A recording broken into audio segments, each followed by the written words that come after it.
arrancamos QR y efectivamente hay en este momento, y desde hace ya varias horas, iba a decir en todas las iglesias del país, yo debería decir en las iglesias del mundo, depende en cada momento, en cada uso horario, digamos, una enorme cantidad de personas, me animaría a decir fieles y no fieles, parte de la feligresía y no, interpelados por la figura de un líder mundial como Francisco, se consagra definitivamente en este momento o en esta demostración, el líder de una agenda contracultural, el líder de una agenda global que viene a disputar frente a otras agendas que tienen que ver, como muy claramente lo decía el Papa Francisco, con una manera de ser del capitalismo, que viene a interpelar a la sociedad y a volver a preguntarlo, invitarla a reflexionar de qué manera se distribuyen las grandes riquezas de la humanidad.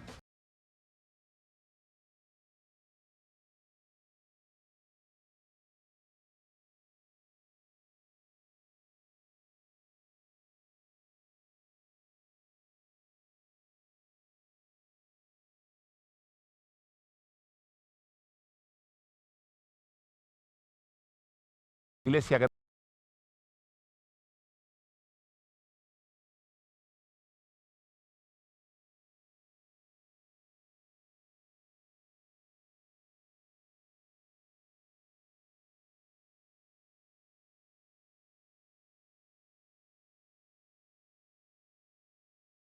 Católica Argentina.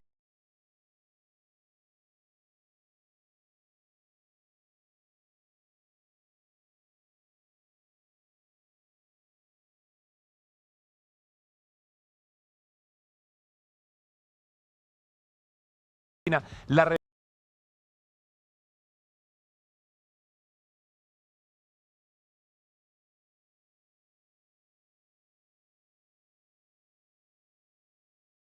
relación con los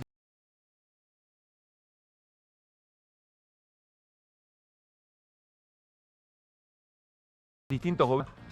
Todo eso es sumamente interesante. En el arranque en QR queremos focalizar en dos elementos que nos parecen determinantes para pensar el legado del Papa Francisco y para hacerse preguntas respecto de lo que vendrá. Y estas dos dimensiones las vamos a poder observar en dos momentos, en dos tramos de discursos emblemáticos de Francisco, de su papado. Uno tiene que ver con Río de Janeiro, en ese encuentro de jóvenes, en donde el Papa Francisco pronuncia su famosa frase, casi su lema, hagan lío. Pero hay que escuchar con detenimiento, porque dice, sí, ustedes jóvenes ya de por sí van a hacer lío, pero yo quiero que hagan lío en otro lado. Escuchen con atención. Espero lío. Que acá adentro va a haber lío, va a haber. Que acá en Río va a haber lío, va a haber. Pero quiero lío en las diócesis. Quiero que se salga afuera. Quiero que la iglesia salga a la calle. Quiero que nos defendamos de todo lo que sea mundanidad, de lo que sea instalación, de lo que sea comodidad, de lo que sea clericalismo, de lo que sea estar encerrados en nosotros mismos. Las parroquias, los colegios, las instituciones son para salir. Si no salen, se convierten en una ONG. Y la iglesia no puede ser una ONG. ¿Ah? Esta es una definición central en el legado, insisto, del Papa Francisco y sobre todo en por qué se convierte un líder. ¿Por qué se convierte en el líder que efectivamente es y representando qué ideas? Hoy en QR vamos a tener enorme cantidad de voces muy diferentes entre sí para tratar de explicar un poco esto, pero incluso la voz del presidente de la Comisión Episcopal, Marcelo Colombo. Pero yo quiero detenerme porque siempre creímos que el Papa le estaba hablando a la juventud, que a la juventud... Y claro, la juventud hace lío por naturaleza. Francisco dice, acá va a haber lío, en Río va a haber lío. Yo quiero que haya lío en las iglesias. Le está mandando un mensaje muy concreto a la estructura de la Iglesia Católica y le está diciendo, involúcrense en aquello que estamos mandados a representar. E involúcrense de una manera determinada. Salgan afuera, no seamos una ONG. Esto es muy importante. Ahora, ¿qué participantes elige Francisco para trabajar de esa manera y para darle ese sentido a la representación de la Iglesia Católica, insisto, en su feligresía, en los 1.200 millones de fieles y en los que no. Ahí en los barrios donde la palabra del sacerdote llega no solamente a los fieles de la Iglesia Católica. Bueno, eso lo responde en Bolivia. En Bolivia reúne a los movimientos sociales de todo el mundo.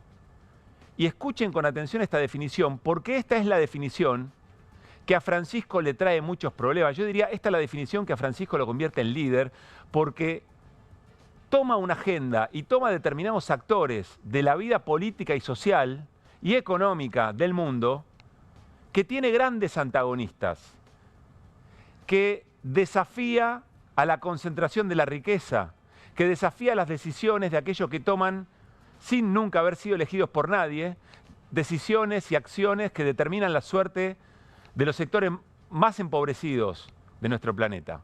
Entonces el Papa Francisco reúne a los movimientos sociales en Bolivia y les dice esto. Son muchos en la Iglesia los que se sienten más cercanos a los movimientos populares. Me alegra tanto ver la Iglesia con las puertas abiertas a todos ustedes, que se involucre, acompañe y logre sistematizar en cada diócesis, en cada comisión de justicia y paz, una colaboración real, permanente y comprometida con los movimientos populares. Invito a todos, obispos, sacerdotes y laicos, junto a las organizaciones sociales de las periferias urbanas y rurales, a profundizar este encuentro. Queremos un cambio que se enriquezca con el trabajo mancomunado de los gobiernos, los movimientos populares y otras fuerzas sociales. Ni el Papa ni la Iglesia tienen el monopolio de la interpretación de la realidad social ni la propuesta de soluciones a problemas contemporáneos. La primera tarea es poner la economía al servicio de los pueblos. En este camino, los movimientos populares tienen un rol esencial, no solo exigiendo y reclamando, sino fundamentalmente creando. Ustedes son poetas sociales, creadores de trabajo, constructores de viviendas, productores de alimentos, sobre todo para los descartados por el mercado mundial.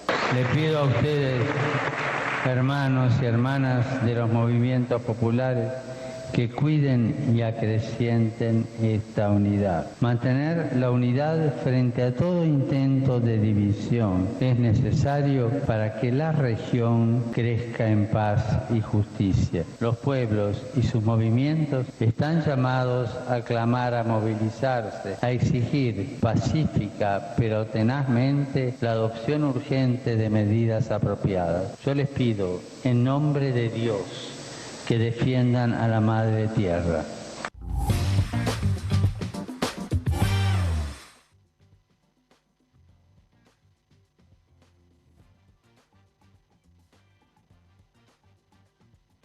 Las distintas relaciones que ha mantenido con distintos sectores de la vida política y social del mundo, en términos generales, hay una invitación a recordarlo por estas cosas, por sus definiciones políticas, por sus definiciones más importantes. El Papa Francisco dice, la Iglesia no tiene la verdad en términos de lo que necesitan los sectores populares, y les dice a los movimientos populares que son ellos artífices de políticas. Ahí es donde hay que ir a buscar las ideas para las políticas públicas de los gobiernos, para que efectivamente la cosa sea un poco menos desigual. Insisto, estas son definiciones muy asertivas del Papa Francisco y que se meten de lleno en una discusión global, en una discusión de estos tiempos que tiene que ver con el capitalismo, sus excesos o su manera de administrar efectivamente lo que todos producimos. Esto es lo que ha molestado y esto es lo que ha convertido al Papa Francisco en líder. Se lo van a recordar de distintas maneras, algunas maneras más frívolas, otras más profundas. Hoy en QR queremos centralizar en esto porque lo que evidencia es que hay en juego en nuestro planeta distintos modelos de la experiencia de vivir en el mundo. Y el Papa Francisco era la voz de una de esas maneras que bregaba por la igualdad, que bregaba por la participación y por la justicia social. Y quiero decirles algo para entrar rápido en esta cuestión. Después vamos a escucharlo a Milei, por supuesto, en otros tiempos, diciendo que la justicia social es una aberración y que el Papa es el representante del mal. Miren, Javier Milei es una parte insignificante de lo que está en juego a la hora de pensar el liderazgo del Papa Francisco, con sus claroscuros, con sus contradicciones, con su ser Bergoglio. Pero Javier Milei y sus manifestaciones y sus opiniones es insignificante respecto de lo que hoy tenemos entre manos, tratando de entender qué significa el papado de Jorge Bergoglio, de Francisco I. Arrancamos QR, insisto, un programa de muchas voces y muy relevantes, y arrancamos con las voces del día. Cari fratelli e sorelle, buona Pasqua.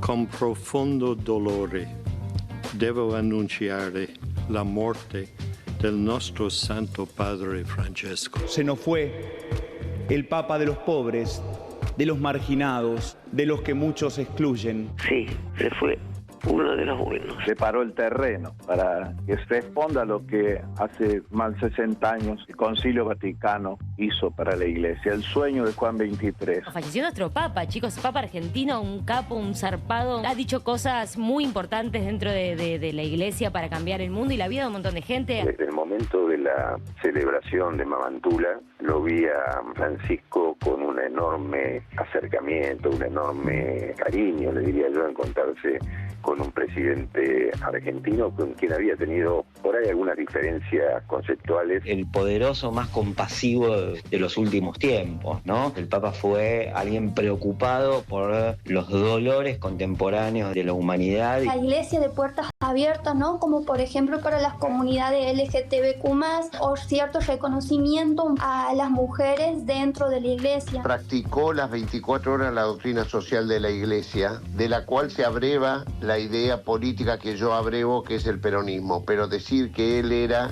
tal o cualismo era como dejar a los demás afuera, y si hay algo que no quería Francisco es que alguien no se sienta dentro de su iglesia. Como referencia mundial en momentos tan complejos, y el Papa es realmente de una mirada absolutamente opuesta al egoísmo, al individualismo, a favor de la paz y de la justicia social. El Papa ha sido la contrarrevolución de lo que hemos visto en los últimos años. La revolución de los Trumps, de los Mileis, de los Bolsonaros. El Papa ha sido el dique de contención. Mirándome a los ojos me dijo: ustedes son artífices de su destino. Organizándose, crearon su propia fuente de trabajo.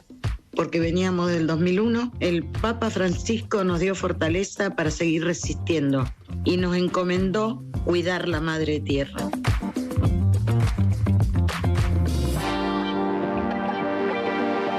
Bienvenidas y bienvenidos a QR, una noche muy especial aquí en Bravo TV. Saludo a toda la barra querida de QR. Hola Hernán, Mariano, Irina, ¿cómo estamos? Buenas noches. Bueno, ya los vamos a escuchar en miradas y además distintos abordajes de cada integrante de QR respecto del papado de Francisco. Quiero darle la bienvenida a Washington Uranga, es colega, es amigo, pero además es una de las personas que creo yo mejor sabe entretejer las relaciones de la Iglesia con la sociedad, con la política y sobre todo una mirada desde lo social muy importante. Hola Washington, ¿cómo estás? Muy bien. Gracias por estar acá. Gracias por la invitación. A ver, me gustaría saber dónde ustedes ponen el eje, porque para decir hay mucho y tenemos toda la noche, pero ¿dónde ponen el eje a esta hora respecto de la partida de Francisco, Hernán? A mí dos cosas me parece importante reflexionar. La primera, no sé si... Tengo la sensación de que los argentinos no sé si dimensionamos bien la figura del Papa. Lo que sucedió en el transcurso del día de hoy quizás nos abrió en parte los ojos, porque todo lo que decía hacía el Papa quizás lo veíamos al calor de las discusiones locales. Claro. Porque lo habíamos vivido o habíamos visto caminar nuestras calles. Entonces todo estaba atravesado por si dijo o no dijo, incluso por las internas locales. Y cuando uno... me pasó, y lo vamos a ver en un ratito, algunas discusiones económicas, las definiciones que dio en materia económica, digo, uy, pucha, las junté todas, digo, es un compendio, una línea económica tremenda que quizás uno de manera aislada no había logrado dimensionar en su conjunto. Y me pasó recién, cuando lo escuchaba de nuevo, dije, hoy esa parte no la escuché, y la redimensionás al calor del valor que le dio además mucha gente en el transcurso del día de hoy, un reconocimiento de mucha gente, no argentinos diría. Y la segunda cuestión, quizás más pensando hacia adelante, Washington probablemente sepa más de esto, pero yo abro un poquitito la puerta. ¿Sigue su legado o no sigue su legado? Porque su fallecimiento sucede en un momento particular de nuestro mundo. Claro. ¿No? Alguno lo decía recién, es decir, con los Trump, con los propios Milei, con esta lógica de modelos. Vos hablabas de modelos de vivir extremadamente individualistas. ¿Qué viene después de un papa que abrazaba a todos? Bueno, eso se está escribiendo ahora y seguramente se esté rosqueando políticamente también eso. Sí, ¿no? lo digo como proceso, no tanto por la figura en particular, pero digo, este mundo, después del Papa Francisco, ¿va a poner un conservador?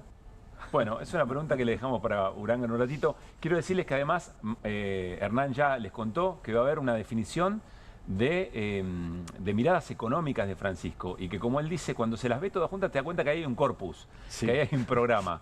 Con Mariano vamos a repasar quiénes son los candidatos a sucederlo y también vamos a repasar algunos hitos. Pero Mariano, tu mirada, insisto, ¿con qué te quedas hasta ahora o qué te está pasando ahora? Hay muchos lugares para entrarle al Papa, ¿no? A Francisco. Una de las cosas que más me interesaron, que escuché hoy a un periodista catalán reflexionar al respecto, él decía que Bergoglio era uno y que Francisco fue otro, mucho más volcado a la izquierda Francisco que Bergoglio. Bergoglio tal vez mucho más condicionado por la bajada que venía de Ratzinger, pero que cuando él toma la manija de la Iglesia, en ese momento libera su impronta, le da su impronta a la Iglesia, es una impronta de izquierdas, como decía el catalán. Eso es lo que escuché decir hoy. Y a mí, personalmente, lo que me pasa es que al Papa Francisco siempre lo tomé como un tipo que recorría las periferias existenciales. O sea, tanto en lo físico, cuando viajaba a Lampedusa, a Bolivia, a África Central, o sea, esta era una de sus situaciones. Y también las periferias existenciales cuando hablaba de lo económico, porque no se alineaba en el discurso dominante. Y también las periferias existenciales cuando hablaba de la gente que más padecía el capitalismo. Entonces, un tipo que siempre andaba por los costados, ¿no? por los contornos de la vida, y esos contornos eran contornos muy nítidos. Él se ocupaba de hacerlos nítidos. Irina, vamos a hablar en un ratito de la mirada de la justicia, del Poder Judicial en términos de Francisco, pero insisto, tu impronta de este momento. Una cosa que me pasa es que tengo que reconocer que cuando comenzó el papado de Francisco, lo vi con mucho prejuicio. ¿Te preocupaste? Sí, me preocupé. Y también tengo que decirte que hubo gente del Poder Judicial que fue la que me fue llevando a cambiar un poco la mirada, además de Washington Uranga. El colega en página. El colega Washington Uranga, años de compañeros en el diario. Y Francisco, y después lo vamos a hablar bien, realmente puso una impronta en determinados temas dentro del Poder Judicial, a punto tal de que se empezó a generar algo que se llama doctrina franciscana, que aplican muchos jueces, que guía a jueces y juezas, a fiscales, algunos también, a defensores también, y que tienen que ver con un núcleo de temas que en un comienzo fueron los privados de la libertad, los derechos sociales, la justicia social, pero hoy también es el cambio climático, la inteligencia artificial y la ética y otras tantas cuestiones. Y esto ha generado incluso, ha generado un movimiento y ha generado es una corriente a la que incluso el Papa Francisco le dio su aval y su firma, y tiene la sede en Argentina. Y esto, bueno, a mí me parece notable y me parece interesante, y me da un poco de intriga cómo va a continuar, ¿no? Cómo va a continuar esto que realmente ha tenido un peso sustancial. A ver, Washington, voy a tomar para arrancar la charla con Washington, y prepárate porque vas a recibir consulta de todo tipo, con una pregunta que hoy en la radio te hizo Luis Paginiger, mi compañero de tantos años, Él te decía, ¿cómo medir el impacto del papado de Francisco? Vamos a acotarlo, si querés después hablamos en términos más generales, en la Iglesia Católica en general y en la Iglesia Católica Argentina. Bueno, yo le decía a Luispa y te decía a vos que es difícil de medir eso, pero está claro que modificó el rumbo. A ver, ¿qué significa que modificó el rumbo? Cambió la agenda, pero cambió la agenda no solo para la Iglesia, cambió la agenda para el mundo, cambió la agenda para la sociedad, un poco lo que decía Mariano. Es decir, puso otros temas en agenda. Y este video que vimos al comienzo, cuando él dice, hagan lío, pero también dice, abramos la iglesia. Y cuando dice una iglesia abierta a todo, no es solamente para que la iglesia salga, es para que todos entren, ¿no? Y Claro. entonces dice, con todos, todos, todos. Y el todos, todos, todos es todo, sin exclusión. Digamos, y esto modifica la correlación de fuerzas, si quieren decirlo de otro lugar, en Sí. la propia iglesia. Claro. Esto me parece que es... Lo cual, además, es uno de los puntos de resistencia.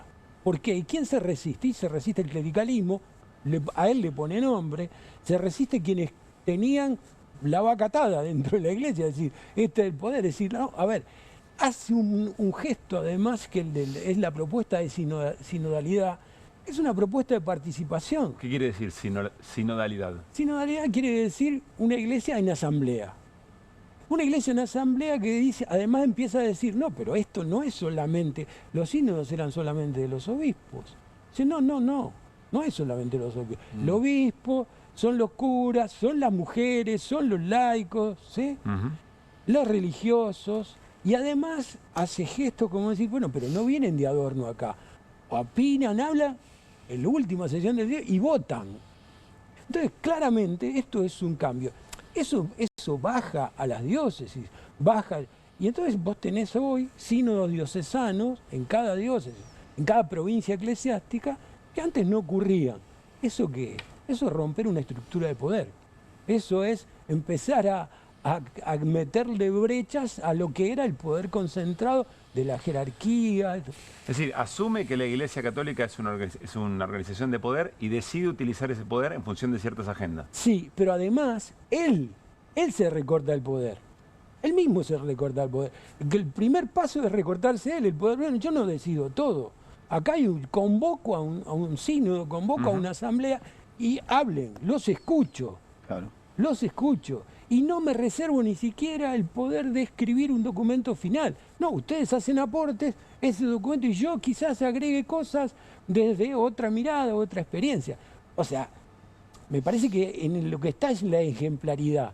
Entonces después es difícil para un obispo llegar y decir esto es así o de esta manera. No, pero...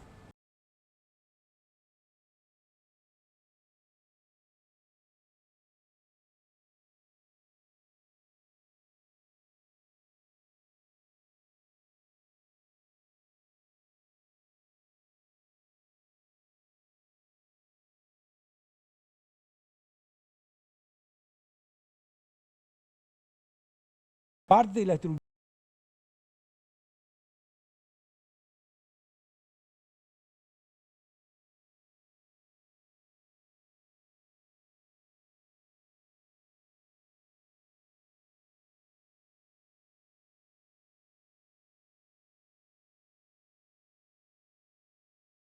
De la iglesia.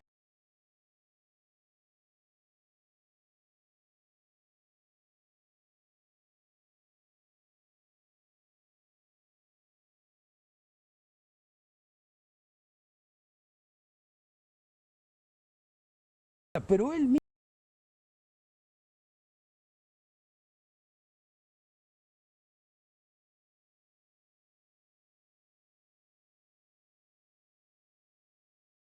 mismo asumió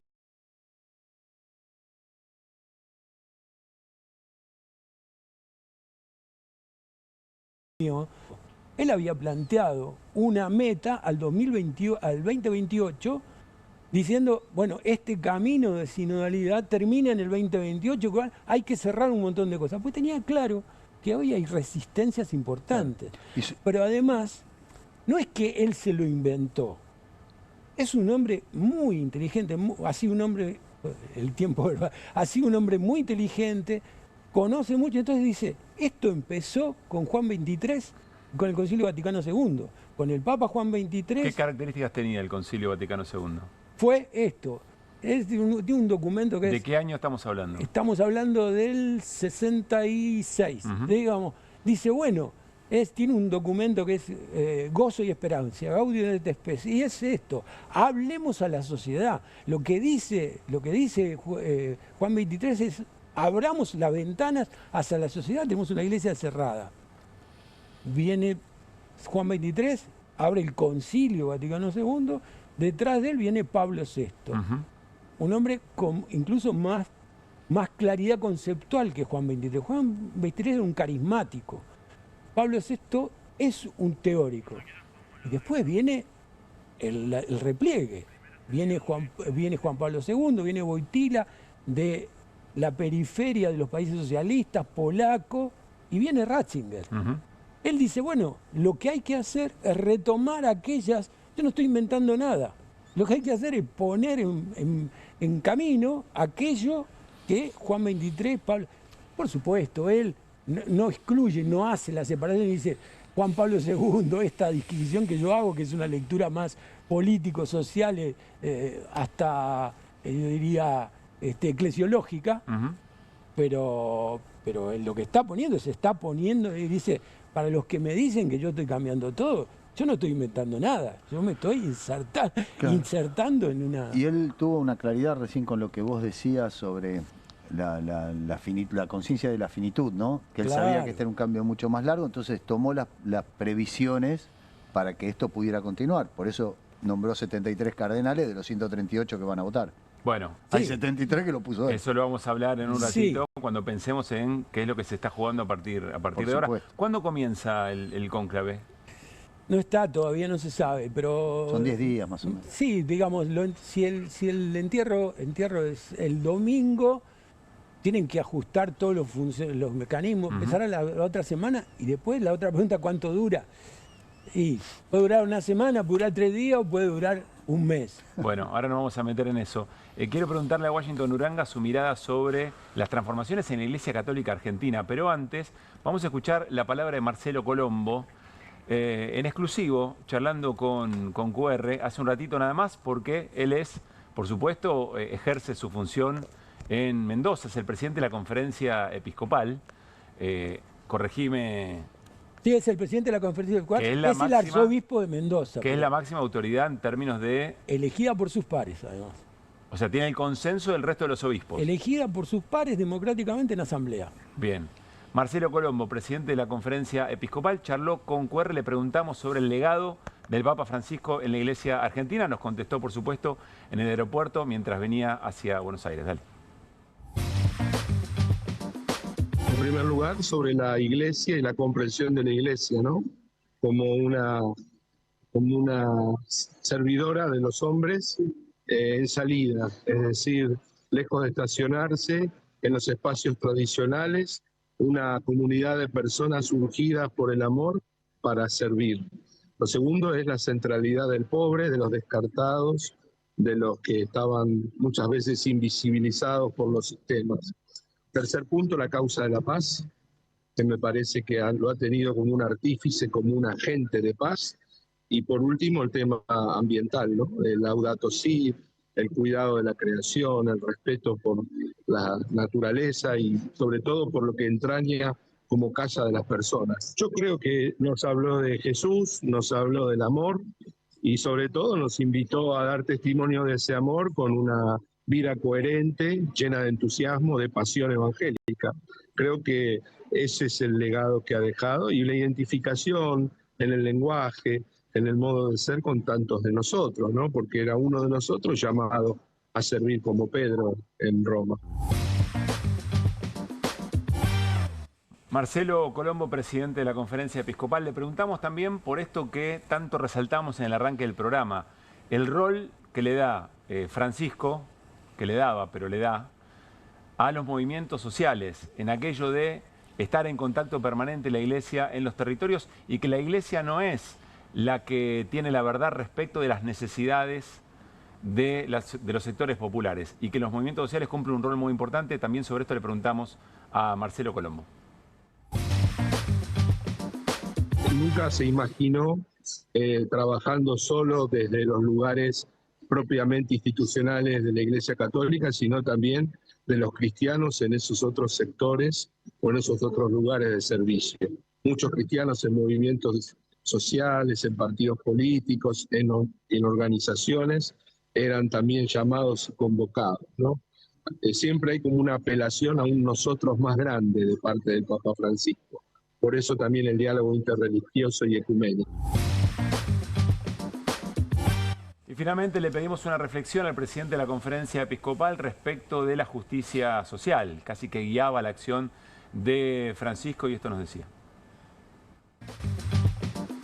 Creo que esa voz se ha multiplicado, porque ahora no solo un hombre, sino todos los que hemos recibido este testimonio y que sabemos que tiene que ver con las implicancias de nuestra fe, de manera que creo que no es una voz en soledad que se ha apagado, sino miles y miles de voces que replican la necesidad y la vigencia de esa sensibilidad. Vuelvo a preguntarte, Washington, ¿qué responsabilidad tiene Marcelo Colombo, con quien charlábamos recién, al frente de la Conferencia Episcopal, y qué significó el papado de Francisco para la estructura de la Iglesia argentina? Cambió la estructura de la Iglesia.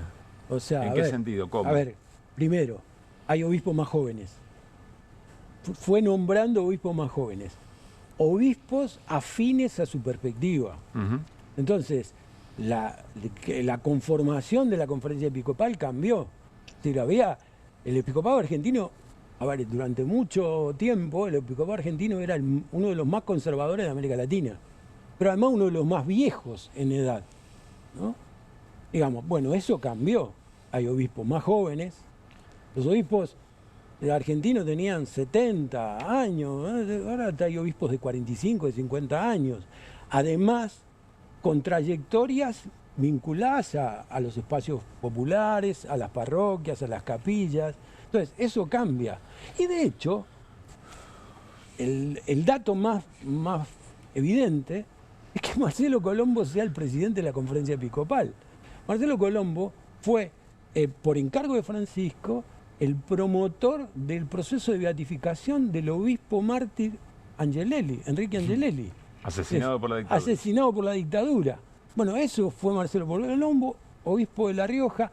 Siempre dijo lo mismo que dice ahora, y en noviembre pasado los obispos decidieron, por mayoría, elegirlo como presidente de la Conferencia Episcopal. Y hay sectores que están agazapados tratando de recuperar control seguro, a partir de la muerte de Francisco. Seguro. Sí, claro que los hay, claro que los hay. Hay obispos que no te lo van a decir porque se guarda la formalidad institucional, pero está claro que hay obispos que han resistido y que critican a Francisco. Han dicho cosas más o menos irreproducibles. Algunos de ellos, ex arzobispo de La Plata, sigue publicando hasta hoy columnas en el diario La Prensa y diciendo que Bergoglio no es ni siquiera católico. Monseñor Aguer. Sí, claro. Hola Eduardo, ¿cómo te va? Buenas noches. ¿Cómo va? Gracias por volver, estuviste la semana del viernes. Hubiera querido no volver. ¿Cómo? Si era esta la circunstancia, hubiera querido no volver. Sí. Discúlpenme, pero... Bueno, está bien, se comprende. La verdad... Déjame hacerte esta pregunta. ¿Cuál era tu vínculo con Francisco? ¿Cómo era tu vínculo? Una cosa, complementando al maestro, porque la estructura de la Iglesia es tan profunda, el cambio, que hoy conducen las dos diócesis más importantes decimos, si no son las más importantes, la ciudad de Buenos Aires y en la diócesis de La Plata, dos curas villeros. Sí, es verdad. El obispo García Cuerva, arzobispo de la ciudad de Buenos Aires, y el obispo Carrara en La Plata. Así es. Mirá, si yo vi cuando designaron a García Cuerva arzobispo de la ciudad de Buenos Aires, te juro que había curas y párrocos y cosas, se tiraban por un tobogán porque no podían creer. Y primero, muy joven. Claro. Y segundo, un cura villero. Era todo esta diócesis, que era la diócesis de la prosapia. Bueno, pero además, agrego a eso... Aramburu estuvo acá. Agrego a eso, Eduardo, que Marcelo Colombo, hoy arzobispo de Mendoza, fue vicario general de Novak, uno de los obispos que encaró la lucha por la defensa de los derechos humanos junto a De Nevares, de Saine, en tiempo de la dictadura. Sí, sí. Y quizás Monseñor Angeleri, que él es el promotor de la canonización de Monseñor Angeleri, el obispo Colombo, es la síntesis también de mucho de Francisco, ¿no? Un oído en el pueblo y otro en el Evangelio, decía Angeleri. Y creo que esa teología fue la que abrevó Francisco en Roma. Yo le decía al padre Bressi siempre, a ver si... ¿Bressi es Córdoba? No, Bressi es el último que vive de los fundadores del movimiento sacerdote del Tercer Mundo, contemporáneo del padre Mujica. Y yo le digo siempre a Bressi, no te lo pierdas, sería lindo que lo invites un día, ¿no? Sí. Y le digo, al final vamos a reconocer que Bergoglio, que el Papa Francisco, llevó adelante en Roma la teología del pueblo, que es una creación de los curas argentinos, una creación post-Medellín de teólogos argentinos que influyeron específicamente en Bergoglio. Bueno, Bergoglio, en su autobiografía, reconoce a Juan Carlos Escanone, teólogo, como su formador. Es de imaginar que, porque la transformación que ustedes mencionan es quizás acá en la Argentina, es de imaginar, uno lo digo desde el desconocimiento absoluto, que los cardenales, por ejemplo, que nombró Bergoglio y demás, siguen esta línea. Difícil, esa es una respuesta, yo no tengo esa respuesta. A ver. La vamos a tener en 14 días. Digo, yo no tengo esa respuesta porque efectivamente, vos decís, bueno, el mecanismo de elección de la Iglesia es un mecanismo donde se sugieren nombres, está. La última palabra la tiene el Papa, pero son los que hay. Y cada uno de esos cardenales, además, son hijos de su cultura, de su pueblo, de sus miradas, y no todas coinciden con la mirada de Bergoglio. Eduardo, ¿cómo caracterizarías tu relación con Francisco? Yo voy a decir, vos sos una persona muy importante en la relación que Francisco ha tenido con distintas figuras de la política, de la referencia social, de la política argentina. Acercaste, generaste puentes, abriste puertas. Quiero decir que a mí me acercó a Francisco, a Monseñor Bergoglio, Alicia Oliveira, que es una de las fundadoras del Centro de Estudios Legales y Sociales. Le mando un beso a María José, su hija, que me acaba de escribir, que está muy triste, ¿no? María José Sarrabeirús. Y fue en un momento donde yo no sabía quién era este tal Bergoglio, acababa de asumir como arzobispo de Buenos Aires, y Cavallo y Menem habían decidido lanzar un proyecto que se llamaba Retiro, que era Puerto Madero 2. Empezaba en el Sheraton, ahí en Retiro, y continuaba hasta la avenida, hasta la calle Salguero, Figueroa Alcorta, hasta la vía. Todo eso, menos la Facultad de Derecho, iban a ser hoteles 6 estrellas. Era el Puerto Madero 2, era... ¿Qué molestaba en eso? Estaban comprometidas todas las grandes cadenas internacionales de hotelería. ¿Y qué molestaba? La Villa 31. Que claro, vos no ibas a hacer terrible inversión y que miraran de ahí. Entonces, me vino a ver un empresario que me dice, mirá, quiero saber...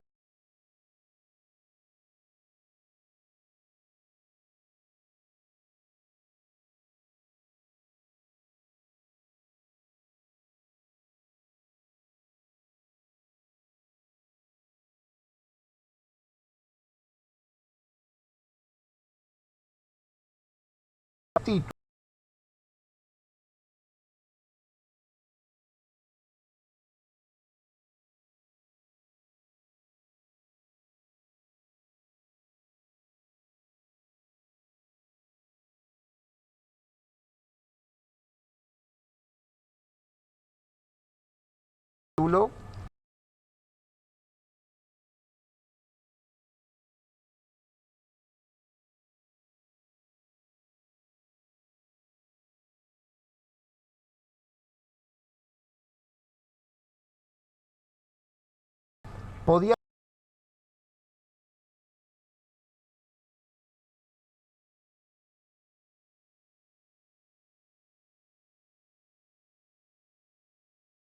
comprar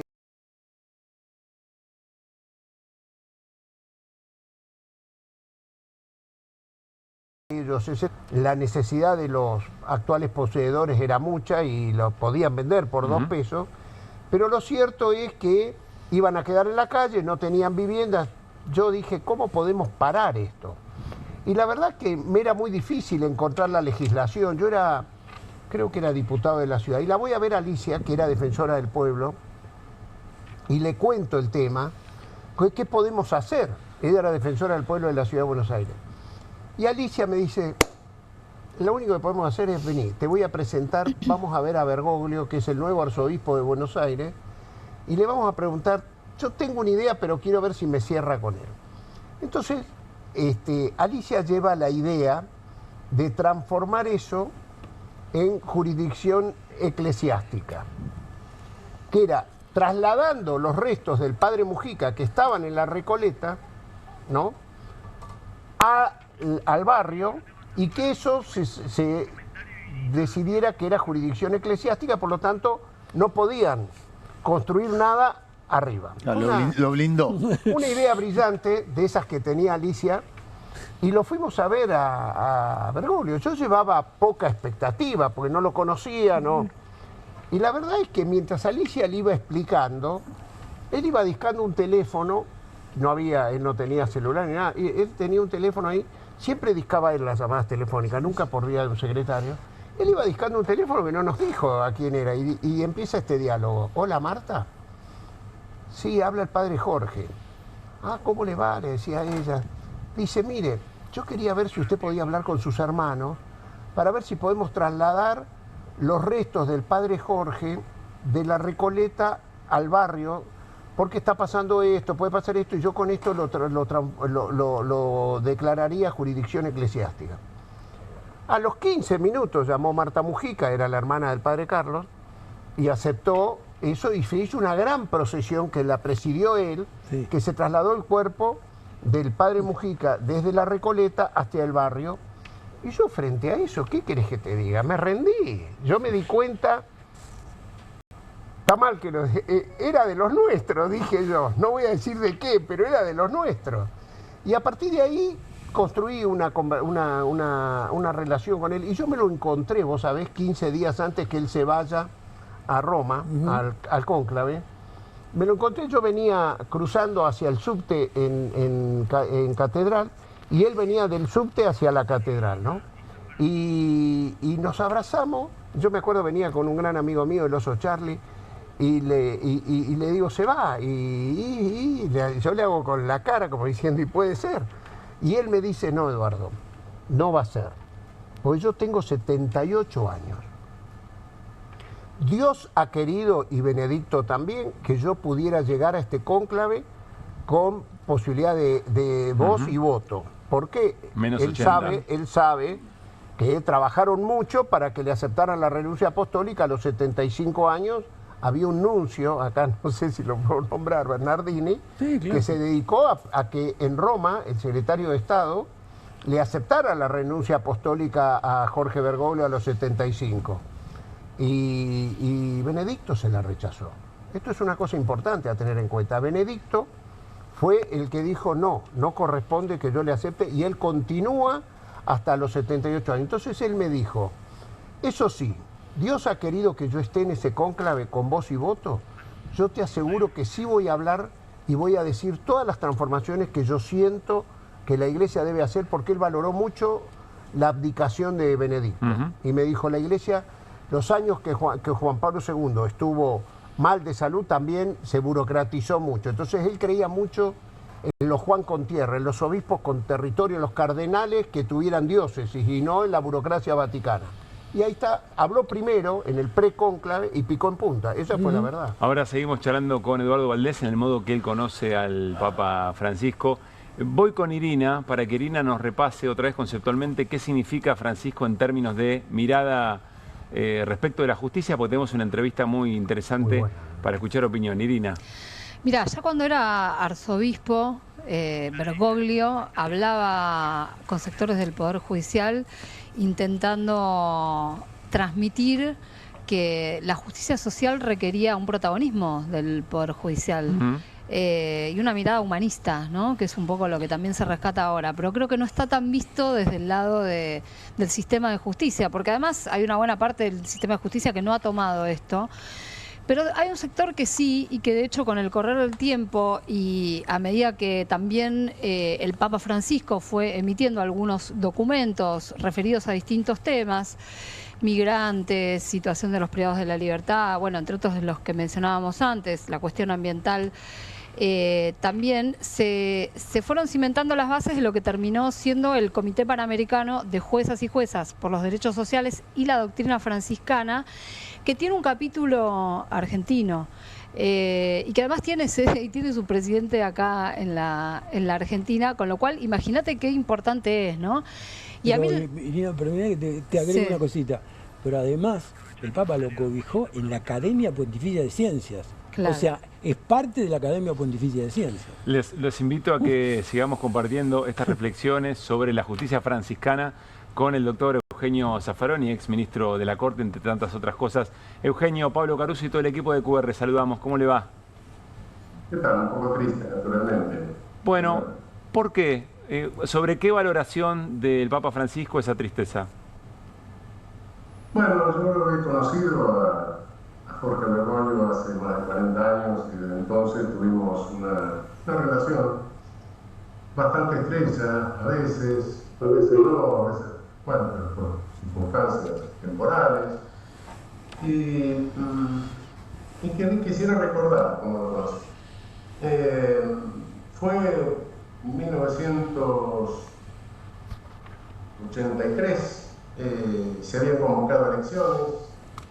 Yo había hecho algunas investigaciones en el Instituto Interamericano de Derechos Humanos en Costa Rica, que depende de la Corte Interamericana, y en aquel momento alguien dijo, yo dije un tiempo antes, habría que tratar que la Argentina se incorpore al sistema interamericano rápidamente, y me dijeron, todavía no estaban las elecciones, estaban los candidatos, pero ya la dictadura se iba, me dijeron, bueno, pero alguien tendría que ir. Sí, el secretario de la Corte. El secretario de la Corte me dice, bueno, yo voy, pero ¿cómo? ¿Quién me invita? Y yo muy suelto de cuerpo dije, no, alguna universidad privada te invita, de la nacional, que estamos todos afuera en este momento. Y vine a la Argentina y no quería invitar nada. De ninguna universidad privada. Derechos humanos, bueno, las madres, etcétera. Claro. Y Alicia Oliveira, la doctora Alicia Oliveira, me dice, yo tengo un sacerdote amigo que tiene importancia en El Salvador. Yo era profesor en El Salvador y Alicia era mi adjunta. Bueno, vamos, me presenta a un sacerdote, le explico simplemente de qué se trataba, comprende perfectamente en 5 minutos, bastante inteligente el hombre. Y a las 48 horas me llama por teléfono el decano de la facultad y me dice, doctor, tenemos indicación de invitar al doctor Charles Moyer por indicación de los jesuitas de Washington. Jesuitas de Washington, no, invento de Bergoglio, eso no, realmente. Bueno, efectivamente, así como no, doctor, etcétera. Salvador no sabía qué era lo que estaba pasando. Vino Charles Moyer, habló con Alfonsín, habló con el candidato a vicepresidente de Luder, habló con Allende, habló con todo el mundo, le explicó lo que era el sistema interamericano. Y bueno, 3 meses después vino la elección, y 2 meses después de la elección, la Argentina entraba al sistema interamericano de derechos humanos e incluso aceptaba la competencia de la Corte Interamericana. Muy buena anécdota. No conocía esta anécdota, muy buena. Así fue como lo conocí. Y bueno, después seguimos, yo, bueno, ahora lo digo, por decirlo, me cuidé mucho de decir que hablaba con él. Me cuidé mucho porque... ¿Por qué, Eugenio? No, que no se creyese que estaba haciendo apantallando con el hecho, un vínculo con el Papa, etc. Eso. lo hice con gran delicadeza durante años. Hasta que un día, hace 4 años, fue Jorge que en una entrevista televisiva con un periodista argentino lo reveló. Gustavo Silvestre. Sí, exactamente, sí. Bueno, liberó a partir de ese momento. Conversábamos mucho, cada vez que iba a Roma nos quedábamos conversando, y hay algo que quisiera destacar. Y paraba en Santa Marta, Raúl Zaffaroni también. Alguna vez he parado en Santa Marta, sí, pero es Eduardo Valdés el que lo saluda y le acota. Bien, Eduardo, ¿qué decís? Somos amigos de Alicia Oliveira, que fue la que nos juntó a los dos. Mencionado veces. ¿Y qué es eso que iba a mencionar, Eugenio? Mira, la primera vez que voy a verlo, le digo, mira, no sé cómo se saluda un papa, como siempre, me dicen que abraza. Me llevaba el embajador, y el embajador me había advertido, son 15 minutos, se quedó hablando conmigo 1 hora, llamó la atención de todo el mundo. La segunda vez que voy a verlo, ya con un amigo que después fue embajador en Italia, nos quedamos 1 hora y media, hablando de cualquier cosa.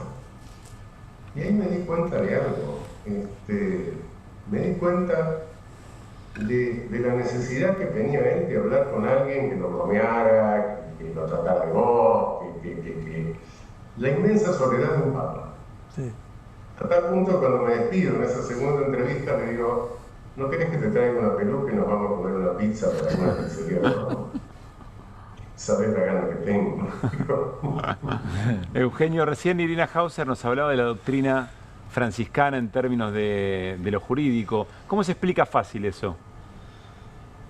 Mira, está en el contexto general de toda la doctrina franciscana. Francisco abrió la iglesia al mundo con una humildad de decir quién soy yo para juzgar. Asumió la defensa de los más vulnerables, sean los pobres, sean los descartables, sean los migrantes. Habló del Mediterráneo convertido en un cementerio, habló de guerras que solo se justificaban por la industria militar, realmente habló de los presos, los 2 discursos de Jorge Bergoglio frente a los 2 congresos internacionales de derecho penal, son 2 piezas extraordinarias. Bueno, realmente eso se explica en el contexto general. Yo creo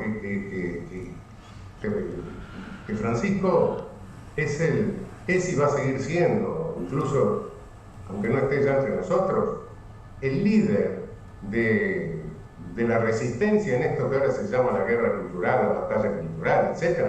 Es el líder de la resistencia contra todo retroceso. Los pueblos originarios, la apertura al diálogo interreligioso.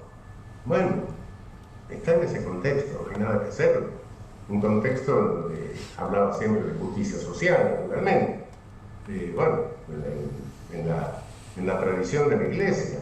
Acabó con el último, rechazó permanentemente la pena de muerte y del gasto, la pena perpetua. Visitaba las cárceles. Bueno, iba a ver los centros donde estaban los refugiados que llegaban. Es ese contexto. Eugenio, vos sabés que voy a comentar una infidencia. En el arranque del programa estábamos tratando de buscar una definición vinculada al liderazgo. Washington estaba en esa charla. Y creo que acabas de encontrar una definición, o por lo menos gestás una definición muy interesante. El líder de la resistencia en la batalla cultural. Me parece que dice un montón de cosas eso en este contexto. Quiero agradecerte. Sí, dale. Decime si en esta Europa decadente que tenemos hay una voz que sea más líder o más fuerte que lo que fue la voz de Francisco y lo que va a seguir siendo. Quiero agradecerte el rato y que cierres vos la charla con la reflexión que quieras. Bueno, triste por perder un amigo, muy triste, y muy contento porque Dios me ha dado la posibilidad de conocer a un hombre de esa dimensión espiritual. Gracias, Eugenio, por el rato. Un gran abrazo. Toda una definición, ¿no? El líder de la resistencia en este momento de batalla cultural. Ahora volvemos a la mesa, pero quiero que, así como hay una mirada que Irina nos trajo y la refrendamos con Eugenio Zaffaroni en materia de justicia, también lo hay en términos económicos. Y Hernán nos decía, tengo definiciones económicas que cuando las ves todas juntas te das cuenta que hay un programa económico ahí, Hernán. Sí, efectivamente. Muchísimas definiciones, algunas quizás un poco más conocidas. Ahora, vos arrancaste el programa caracterizando al Papa Francisco, diciendo, bueno, un Papa sudamericano. ¿De qué puede hablar en materia económica un Papa sudamericano? Bueno, la característica propia de nuestro continente, el eje central de todo su discurso económico está atravesado por algo que también mencionaste al inicio, que es la desigualdad. Diría que ese es el dato característico. Te traje varias frases del propio Bergoglio, el propio Papa Francisco, para analizar esto que mencionaba. Le pusimos ahí una palabrita que caracteriza, pero está todo atravesado por esto, particularmente de la desigualdad. Si la globalización ha hecho crecer notablemente la riqueza del conjunto y de cada Estado, también ha exacerbado las diferencias entre los grupos sociales, creando desigualdad y nueva pobreza en los países considerados más ricos.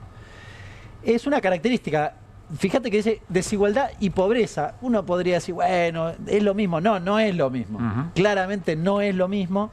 Y el Papa Francisco ponía en el centro de los debates la cuestión de la desigualdad. Te agrego la segunda, pasemos.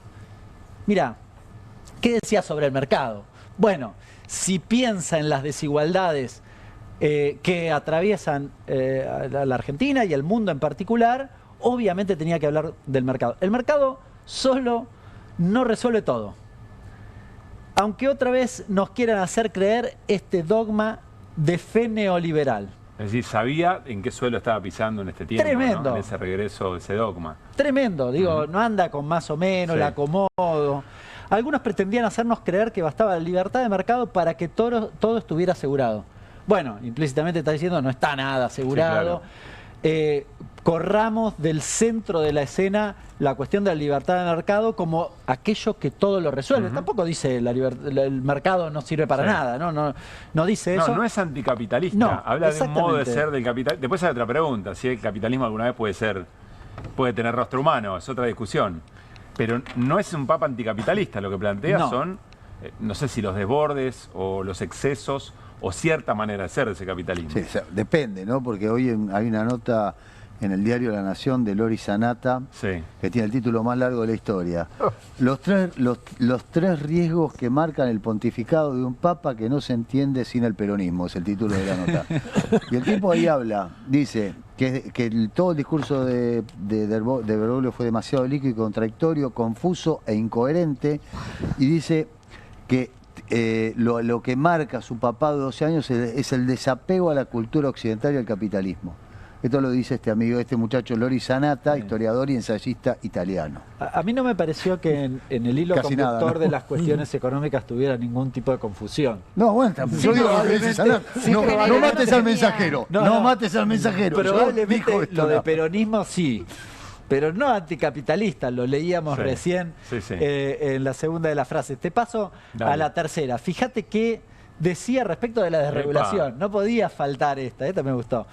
Desigualdad, mercado y desregulación. Sí, Muy bien. apoyar una desregulación planetaria, utilitarista y neoliberal significa imponer la ley del más fuerte como única regla. Y es una ley que deshumaniza. Le pone el componente humanista, pero esto de la ley de la selva, podríamos decir, de nuevo, en el marco de la desigualdad no podía faltar la lógica de la desregulación, también atada al concepto de libertad de mercado, ¿no? Podríamos decir eso mismo. Fíjate qué más agrega el Papa Francisco. Traje 7, millonarios. Dicen que el sistema le permitió amasar fortuna a las personas ricas. Y también que debe haber más impuestos a los millonarios. Eso está muy bien. Y rezo para que los que económicamente poderosos lo hagan y se abran para compartir bienes que tienen, porque todos derivan de la creación. Todos los bienes derivan de ahí. Y todos los bienes tienen un destino universal. bueno, a los más liberales quizás esto les hacía un poco... Le parezca socialista, directamente, ¿no? Los ponía un poco incómodos. Está bien, pero fíjate... Pero lo que está diciendo está marcando que la existencia de esos 1000 multimillonarios tiene un sentido dentro de esa concentración, esa desigualdad. Sí, exactamente.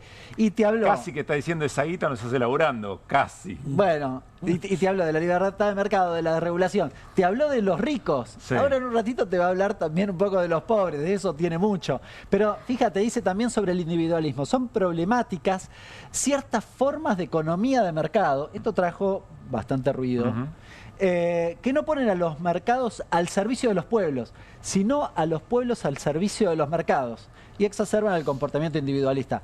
Es un toque peronista esto, la verdad, hay que decirlo con todas las letras. Pero hace de nuevo hincapié en esta lógica de poner en el centro de la escena a los pueblos y que en todos los casos los mercados, diría, la economía se ordene para satisfacer las necesidades de la gente, casi parafraseando, digamos, la definición tradicional hegemónica de la economía. Si corre de ese lugar central al mercado, también está devolviéndole al Estado un rol protagónico, digamos, ¿no? Aunque ahí no esté mencionado. Implícitamente en la lógica del mercado no resuelve solo, también podríamos encontrar eso mismo. Creo que te traje la última, bien común. El Papa decía, hay que crear una economía para el bien común. Parece una cosa sencilla. Pero está recontrallena de contenido. La frase es un poco más larga. Habla de la necesidad de que los empresarios tienen una tarea para la construcción del bien común. Diría un compromiso con la sociedad, inquebrantable. Tampoco critica al empresariado, Dice, ese empresariado tiene que trabajar indefectiblemente para el bien común. Y te traigo la última, te traje esta última. La precariedad debe ser transitoria. Hablando del trabajo precario. Fíjate qué importante. No puede continuar en exceso.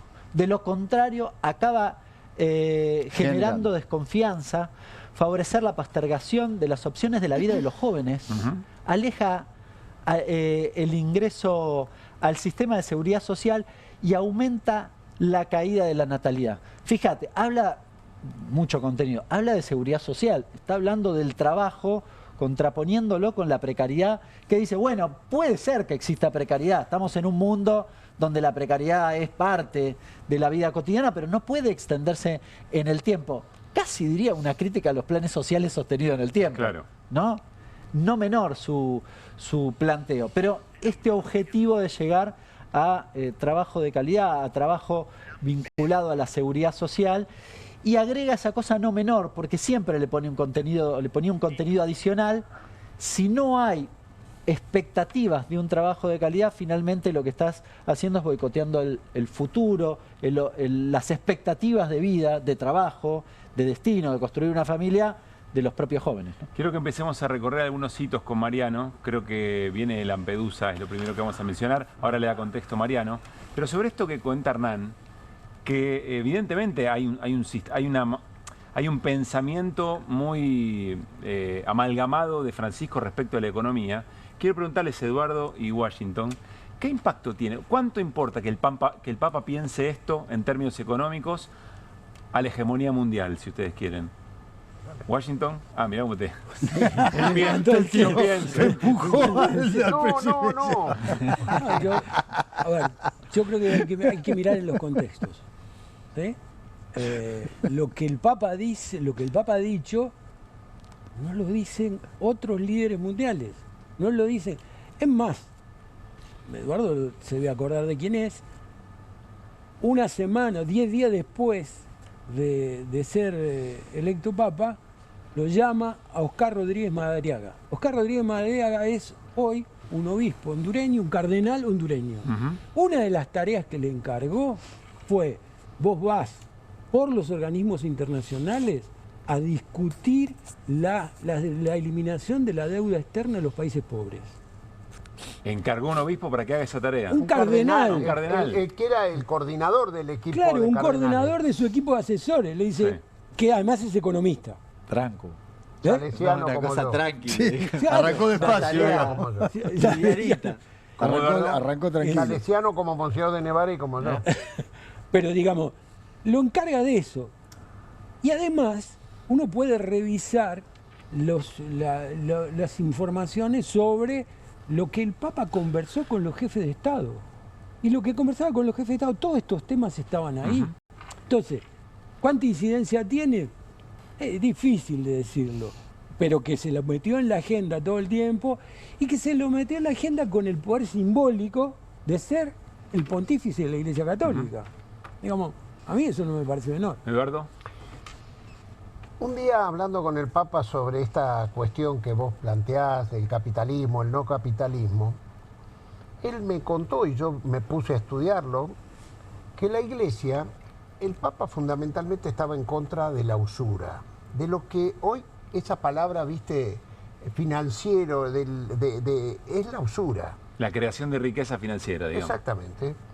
Y carry trade, ponele. Me mostró, por supuesto, Sí. me mostró que la Iglesia tenía una encíclica contra la usura, cosa que yo no sabía. En el siglo XVII, el Papa Lambertini, que fue Benedicto XIV, dicta una encíclica contra la usura. Lo que pasa que después las influencias cardenalicias con banqueros y todo lo demás fueron cambiando conceptos que no son los verdaderos. Vos, por ejemplo, ¿sabés qué quiere decir limosna? A ver. ¿Qué es limosna para ustedes? Dar lo que sobra, ¿sí o no? ¿Saben qué significa en arameo cuando se instala la palabra, y por eso se habla tanto en la Biblia, reparar la injusticia? Mirá si tuvieron influencia los usureros que cambiaron el sentido de las palabras. Cuando la Biblia o el Evangelio habla de la limosna, está hablando de reparar la injusticia, no de lo que significa hoy, que es dar lo que sobra. Y Bergoglio, perdón, y Francisco era la voz en esa reparación en términos de, por supuesto, la interpretación de lo que decía el Evangelio. Bueno, el líder de la batalla cultural, o un líder en la batalla cultural, la decía definición de Zaffaroni. Zaffaroni. ¿Qué significó Lampedusa, Mariano? ¿Por qué es tan importante como hito? Bueno, esto fue en julio del 2013, fue el primer viaje. Ayúdenme ustedes también, son especialistas. Yo estudié, pero ustedes son especialistas. Vos que decís que nosotros no estudiamos nada. No, pero yo son la cita de autoridad. Ustedes son una cita, ustedes estudiar. lo saben sin estudiar. Esa es la diferencia. Yo me preparé, digamos, porque no tengo como un recorrido tan cercano al Papa Francisco. Pero bueno.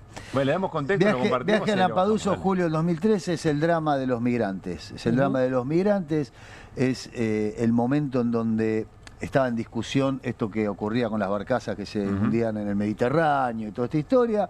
Y su primer viaje es a Lampedusa, que es el corazón del drama de los migrantes, el corazón de la gente que llega desahuciada para tratar de buscar refugio de hambrunas, de guerras, de las cosas que hacen que uno tenga que irse de su propio país. Bueno. No sé si esto es correcto. Francisco en Lampedusa y lo charlamos, dale. Oggi nessuno nel mondo si sente responsabile di questo. Abbiamo perso il senso della responsabilità fraterna. Guardiamo il fratello mezzo morto sul ciglio della strada. Forse pensiamo, poverino, e continuiamo per la nostra strada. Non è compito nostro. E con questo ci tranquillizziamo, ci sentiamo a posto. La cultura del benessere che ci porta a pensare a noi stessi ci rende insensibili alle grida degli altri, anzi porta alla globalizzazione dell'indifferenza. In questo mondo della globalizzazione siamo caduti nella globalizzazione dell'indifferenza. Ci siamo abituati alla sofferenza dell'altro. Non ci riguarda, non ci interessa, non è affare nostro. La globalizzazione dell'indifferenza ci rende tutti innominati, responsabili senza nome e senza volto. Esta es la primera salida de Roma que hace Francisco. Así es, julio del 2013. Y además tiene que ver con esto. Él elige un nombre, ¿no? Es decir, el Papa, cuando el Papa elige un nombre, es muy significativo. Elige Francisco, es Francisco de Asís, es el misionero, el pastor de los pobres. Pero además, cuando dice yo soy el obispo de Roma, yo no soy yo soy el obispo de Roma. Primero entre iguales, pero soy el obispo de Roma. Y además plantea su iglesia de salida. ¿Y su iglesia de salida cuál es? Mi primer viaje es a encontrarme con los descartados a los que tiran en el Mediterráneo, digamos. Esto es lo que... Que es una interpelación muy fuerte a la propia Europa también, ¿no? Obvio. Vos sabés que yo justo mi primer encuentro con él como papa fue un día antes que él viajara a Lampedusa. Mirá. Estábamos con Alicia Oliveira y él había pedido que le llevemos familiares de víctimas de AMIA. Esto es por ahí, por el 11 de julio, por esa fecha. El 18 era el aniversario del atentado a AMIA. Y él quería abrazarlos, porque no iba a estar en Buenos Aires. Creo que era el 19 aniversario. Y Daniel Komarowski y Sergio Burstein nos acompañaron con Alicia Oliveira y él nos contó que al día siguiente viajaba, era su primer salida de Roma. Dicen que los papas marcan su pontificado en su primer salida de Roma dentro de Italia y su primer viaje al exterior fuera de Italia. Y él decidió, nunca nadie había... Él podía haber ido a Asís, que se había tomado el nombre de San Francisco o de Francisco. Él podía haber ido a Milán, que está el manto sagrado de Cristo. No, él tomó la decisión de ir a Lampedusa, donde visibilizaba el drama que Europa miraba para otro lado. Vos no sabés cómo hizo crack ese día la imagen de Francisco en los sectores más progres de la sociedad italiana. Por ejemplo, mirá, yo mientras ustedes hablaban, con esa decisión se mostraba Giovanni Sartori, el politólogo que acá la progresía amaba y que dice, tildó de farsante al Papa Francisco, porque había mostrado lo que se hacía con los refugiados a quienes denominaban migrantes y el Mediterráneo se había transformado en un cementerio. Y él lo acusa de que eso pasa porque él no permite el control de la natalidad. Lo acusa Giovanni Sartori. O sea, la progresía italiana hizo crack porque no querían ver esos colores de piel que aparecían detrás de los rostros que sobrevivían en el Vaticano. Fue un hecho muy importante en el pontificado de Francisco Lampedusa. Marcó a los líderes europeos. A ver, en este repaso de momentos de Francisco, el primero, nos dicen Washington y Eduardo, la decisión que significa el primer destino por fuera de Roma. Vengamos mucho más acá. Definiciones, Irina, que dio el propio Francisco después de alguna de las represiones que incluía protesta social durante el gobierno de Javier Milei a trabajadores y jubilados. A trabajadores y jubilados, como bien decís, ya el año pasado, en octubre del año pasado, cuando las distintas fuerzas de seguridad salían a reprimir salvajemente, había un encuentro justamente del Papa con organizaciones sociales. Como bien vos decías antes, el vínculo con las organizaciones sociales, con los movimientos, fue muy fuerte. Y en ese encuentro daba una definición muy impactante respecto de la represión que se estaba llevando adelante, que lo compartimos.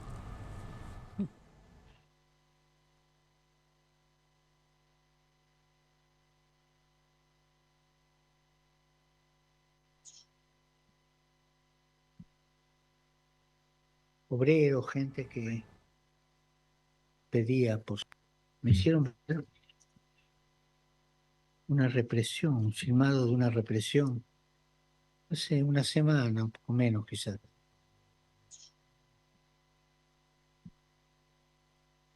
Obreros, gente que pedía por sus derechos en la calle, y la policía la rechazaba con una cosa que es lo más caro que hay, ese gas pimienta de primera calidad, que no tenían derecho a reclamar lo suyo, porque eran revoltosos, comunistas. No. Y el gobierno se puso firme. En vez de pagar justicia social, pagó el gas pimienta, le convenía. Ténganlo en cuenta eso, ¿eh? En vez de pagar justicia social, pagó gas pimienta. Más directo el mensaje. Más directo y más político imposible. Y más político imposible. Y además... Ese era el día, decían Eduardo, de la nena gaseada, que luego fue abrazada por su mamá. Sí, pero refería a ese hecho. Irina precisaba. Era 2-3 días después. Sí, fue unos días después de ese episodio, que fue en medio de una de las marchas en favor de los jubilados y las jubiladas. Pero además fíjate que en un momento hace una ironía mencionando a los comunistas, ¿no? Más mensaje directo hacia el gobierno que ese, creo que imposible. Bueno, ya lo del gas pimienta era muy explícito, pero la verdad que fue impactante en ese contexto, porque son pocas las voces que interpelan al gobierno, digo, fuera de algunos organismos de derechos humanos, ¿no? Sí. O sea, la voz del Papa interpelando al gobierno en este tema, que además es un caballito de batalla y es la forma con la que intenta sostener el ajuste, bueno, fue un aporte y sabiendo lo que piensa el presidente de la justicia social. De la justicia social, de los comunistas, o sea, que forma parte del discurso. Digo, hice hincapié en la palabra comunista porque forma parte del discurso de Milei, ¿no? Pregunta, o una de tantas preguntas del millón. ¿Por qué no vino a la Argentina? ¿Qué fundamentó esa decisión? Ahora te voy a tirar el centro. Ahora te ponga. Yo, parafraseando a mi amigo Rafael Bielsa, quiero decir, soy un perito en derrotas. Realmente, cuando yo fui al Vaticano a presentar cartas credenciales, llevaba una carta de invitación al Papa de Cristina Fernández de Kirchner, porque para que un papa visite un país necesita una invitación del jefe de Estado o la jefa de Estado de ese país. Y siempre soñé en que cómo iba a ser ese encuentro de Francisco con el pueblo argentino. Se garabatearon porque se trabajó en una hipótesis de viaje. Hubo uno que seguramente mucho tuvo que ver Juan Grabois, que de paso le mando un abrazo fuerte, que el Papa entraba por el impenetrable de Chaco y ahí se juntaba con los movimientos sociales, era después de que habían hecho Santa Cruz de la Sierra. Después el Papa iba a Santiago del Estero al tema de Mamantula, ¿no? Claro. Y después había una hipótesis de ir hacia el sur, a la Patagonia, a San Julián. Las periferias, ¿no? Siempre las periferias. Sí. Bueno, es que él practicó, si vos analizás todos los viajes, fíjate qué pocas capitales viajó el Papa. Bueno, siempre lo iba que por las comentaba periferias. antes. Por ejemplo, nunca fue a París, y fue a Estrasburgo, a la reunión del Parlamento Europeo. Estuvo, y no iba, él lo practicaba eso. Y después pasaba por Neuquén. Juan en ese momento vivía en Junín de los Andes, por ahí, y se iba a hacer un encuentro con los mapuches, y después terminaba así en una misa en Luján multitudinaria. Ese es un dibujo que yo vi de una hipótesis de viaje del Papa Francisco. ¿Por qué no vino? Bueno, habrá muchas circunstancias. Yo creo que él estaba para venir ahora. No sé si vos tuviste, Washington, esa información, pero decían que el último viaje que él hizo, que fue a África, ¿no? Sí. Él decía que se iba a probar su cuerpo, cómo resistía, cómo estaba en ese viaje para venir, porque para él iba a ser un esfuerzo muy fuerte venir a la Argentina y a Uruguay, que eran los dos lugares que se planteaba, y el cuerpo le anduvo muy bien en África. Sí. El problema que tuvo es respiratorio posterior, pero le resistió muy bien el cuerpo. O sea que no sabés, básicamente. No lo sé, pero me hubiera gustado que sea. A ver, ahí voy, Washington, porque vamos a sumar a alguien que quizá también tenga alguna hipótesis. Me refiero a Bernarda Llorente, es colega, entrevistó por lo menos, si no me equivoco, 2 veces al Papa Francisco en entrevistas muy extensas, muy en profundidad. Ya la vamos a saludar a Bernarda, pero antes compartamos una de las definiciones que le dio en 2 entrevistas muy importantes. Creo que fueron 2, insisto, si no disculpas. Le pregunta a Bernarda Llorente, bueno, mensaje para el pueblo argentino. Escuchen con atención lo que decía Francisco. Al pueblo argentino, salud. Que sigan luchando. Que se defiendan de las ideologías. Y que no se dejen engañar con los que le venden manice. Que luchen por los derechos.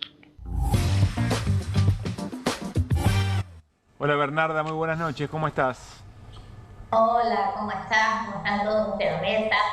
Veo mucha gente conocida que los están escuchando atentamente. Bueno, gracias. Creo que cada vez que entrevistaste al Papa, siempre en algún QR, o creo que en Desiguales también viniste a contarnos, así que para mí también es muy importante hacerlo en esta noche.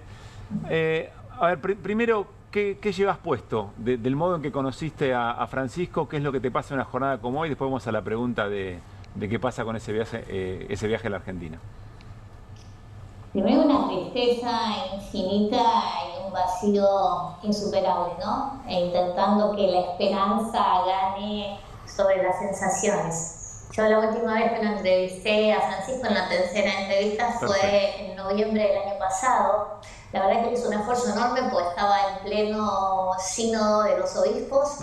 Y lo mismo me dedicó mucho tiempo, que después lo presentamos en QR esa entrevista. Lo seguí viendo a Francisco con muchas ganas, y después de la internación, Francisco la verdad que siguió el ejercicio, en parte de la internación y después, y yo creí que esas ganas de seguir transformando cosas, porque Francisco sabía que todavía le quedaban cosas por hacer, lo iban a empujar y lo íbamos a tener a Francisco un rato más. Entonces la noticia hoy me sorprendió, pues yo estaba convencida de que los últimos días no habían sido el mismo. Bien. Pues es que charlamos con Eugenio Zaffaroni hace un rato y dijo que Francisco era un líder en la resistencia de la batalla cultural de este tiempo. Nos pareció una definición muy acabada, muy acertada. A ver si coincidís en todo lo que conversaste con él y lo conociste. Sí, yo coincido plenamente, pero le agregaría algo. Francisco no fue solo un resistente en la batalla cultural. Francisco proponía salidas en esa batalla. Proponía caminos, proponía alternativas. Entonces, por un lado describía los problemas, que sería la resistencia, y por otro lado aportaba soluciones. Y me parece que Francisco hablaba de una forma de construir, no solo evangelizar, o sea, uno podía verlo desde la religión, pero sobre todo hablaba de cómo construir un mundo distinto. Y en eso Francisco iba a fondo. Francisco hablaba de una crisis civilizatoria y decía, no es una época de cambios, es un cambio de época donde todo está en crisis. Está en crisis la economía, está en crisis la política, está en crisis la justicia, está en crisis, obviamente, el modo de vida, ¿no? Las profundas desigualdades y las profundas concentraciones económicas. Está en crisis este capitalismo salvaje que no tiene límites. Están en crisis los organismos internacionales, están en crisis las formas de resolver los conflictos y las guerras. Y estamos en un mundo en guerra. Entonces, creo que Francisco en eso sí no pensaba que la realidad podía tener parches. Me parece que invitaba a repensar este mundo, y que creo que es la forma que hay que hacerlo, de cómo armamos desde un nuevo orden internacional a unas nuevas formas de relación en la sociedad, entre nosotros. Bernarda, y con la naturaleza, por supuesto. Claro. Bernarda, vos hablaste de viajes a Argentina, posibles viajes a Argentina con Francisco, al aire o fuera del aire, o lo que nos quieras contar. Sí, hablé mucho, y de hecho hoy subí un tuit donde Francisco dice, y yo le pregunto qué viajes importantes le faltan, y él dice Argentina. Y los dos nos reímos y dice, tengo muchas ganas de ir. Y en los últimos años hablamos mucho sobre su regreso a Argentina. Él quería volver. Incluso en algún momento me dijo, ayúdame, dame sugerencias, y yo mantuve diálogos con él con respecto a esta venida. Creo que después se fueron complicando las cosas, ¿no? Y yo creo que la pregunta que nos tenemos que hacer los argentinos es un poco a la inversa, ¿no?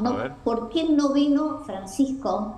Sino cómo los argentinos y argentinas fuimos capaces de perdernos la gran posibilidad, casi única, de tener un Papa argentino con todo eso lo que significa, como proyección internacional, como proyección de país, como mirada, pero sobre todo no cualquier Papa. Un Papa argentino que venía a ser el gran líder social y también moral de estos tiempos. Y creo que la pregunta va a quedar en el aire, cómo este país es capaz, con sus mejores figuras o sus mejores ídolos, también intentar meterlos en el barro. Y eso creo que nos tenemos que plantear como sociedad y cómo actuamos. Bernarda, ¿cómo te imaginás el legado de Francisco? ¿En contraste con lo que venga? ¿O te imaginás, por ejemplo, en las respuestas de la propia Iglesia Católica, ahora que Francisco no está, después de los cambios muy estructurales que nos costaban Washington Uranga que hizo? Yo creo que los cambios, o sea, tengo una visión optimista porque prefiero ser optimista. Creo que Francisco hizo una ingeniería muy pensada, que pensó en la Iglesia a largo plazo, que no solo pensó en los cardenales y en la elección, sino pensó cómo modificar la iglesia desde la base, ¿no? Él estaba como muy focalizado, primero en democratizar, y esa fue la última charla que tuve con él, donde él hacía mucho hincapié que era una iglesia mucho más horizontal. No era la iglesia de los obispos o la iglesia del párroco, las estructuras absolutamente verticales, ¿no? Y dominantes, sino una iglesia mucho más democrática y que escuchara a la gente. Sinodal, ¿no? Era la iglesia sinodal. Washington Uranga. Exacto, sinodal, que quiere decir eso, ¿no? El escucharse, y de hecho Francisco lo practicó mucho durante su papado, que no era una idea original de Francisco, pero sí la tomó, también Pablo VI lo hizo mucho, pero una forma de construcción, ¿no? Una forma de construcción en la iglesia, pero también una forma de construcción política. ¿Cómo construimos? Es sumemos a todos, decía Francisco, después vemos, y también escuchando, ¿no? Y buscando respuestas en conjunto. Yo creo que Francisco cambió la cultura de la iglesia, que logró impregnar, más allá de los factores de poder que hoy están en pugna y que obviamente van a intentar que esa iglesia retroceda. Creo que Francisco marcó una impronta que sí va a durar, más allá de lo que ocurra momentáneamente. Creo que hizo estructuras profundas. Bueno, por un lado hizo estructuras profundas, cambió la Constitución del Vaticano, hizo cambios profundos con respecto a muchos aspectos, incluida las mujeres, mucho más de lo que se le reconoce en este momento a Francisco, pero sobre todo creo que cambió una mirada de la iglesia y cambió una cultura hacia adentro en las nuevas generaciones de sacerdotes que desechan, por lo menos en teoría, un modelo de iglesia y pasan a adoptar otro. Me parece que ese es el legado más importante de Francisco. Bernarda, te mandamos un abrazo grande, el cariño de siempre. Bueno, un abrazo enorme y muchísimas gracias. Que esté muy bien. Bernarda Llorente, 3 entrevistas habían sido, y tenía razón Eduardo, que susurraba que efectivamente habían hablado y mucho sobre ese viaje a la Argentina, hasta le pidió algunas recomendaciones.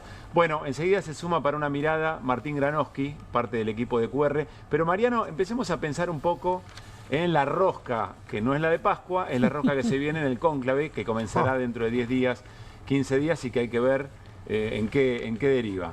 Bueno, hay una veintena de cardenales que están en la línea de partida, más o menos son los nombres que están barajando. Yo lo que hice fue un recorrido por la mayor cantidad de diarios, no solo de Argentina, sino del mundo, y traté de seleccionar los que eran más nombrados, ¿no? Fui como haciendo una votación, fui como haciendo un cónclave, digamos. Iba descartando los que se iban cayendo con menos votos.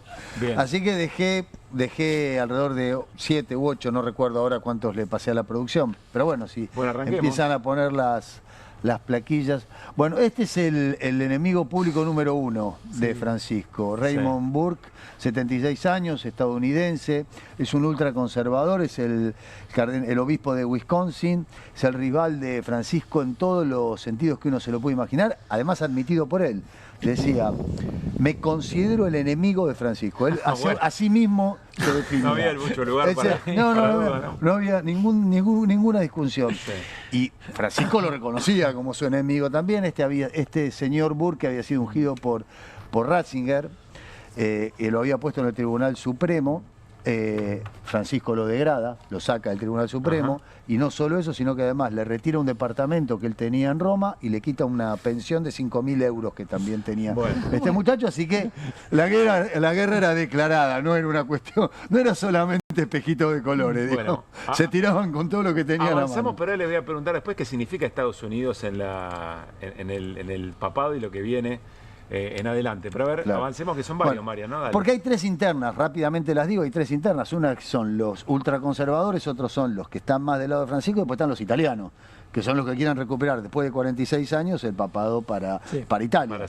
Claro, entonces este es uno de los que está, y los italianos se mezclan, digamos, ¿no? Tenemos Pietro Parolin, de 69 años, que es un italiano, es moderado, es el secretario de Estado del Vaticano. Normalmente al secretario de Estado no se lo elige, así que esa es una contra que tiene para... Claro, es como el gobernador de Buenos Aires, digamos.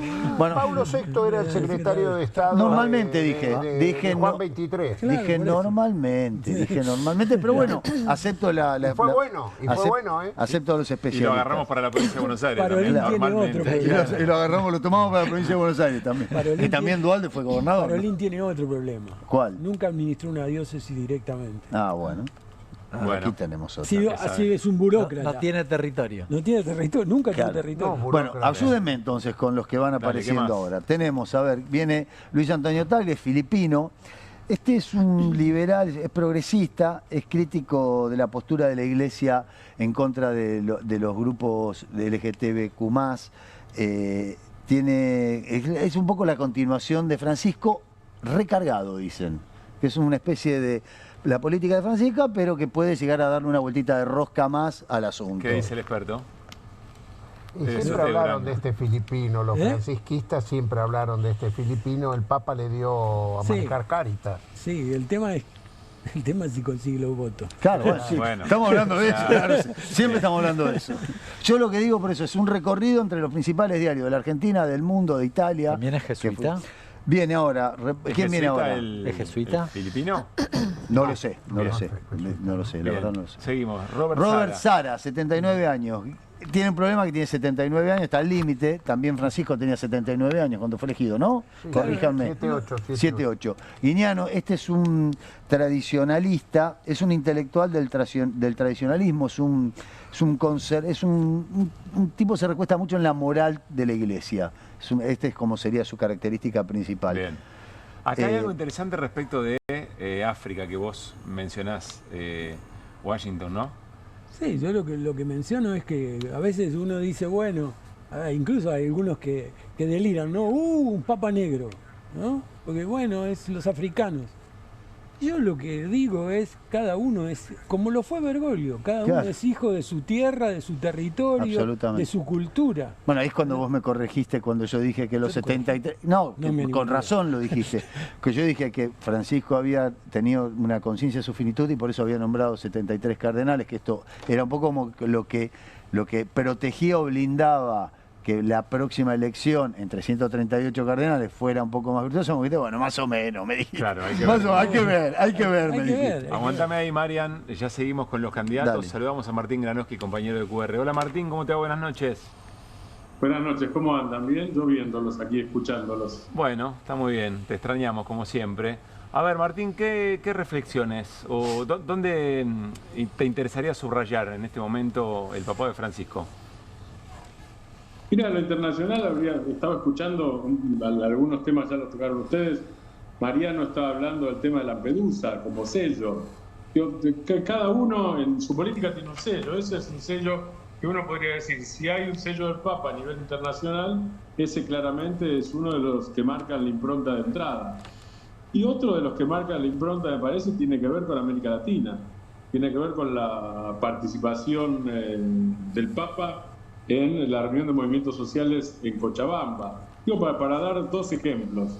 Digo, el Papa a nivel internacional, hay que tener en cuenta, yo no les voy a enseñar a especialistas, pero me parece bueno recordarlo, que el Vaticano es un Estado y al mismo tiempo estamos hablando de un líder espiritual, estamos hablando de las dos cosas al mismo tiempo, que a veces son contradictorias y a veces son complementarias.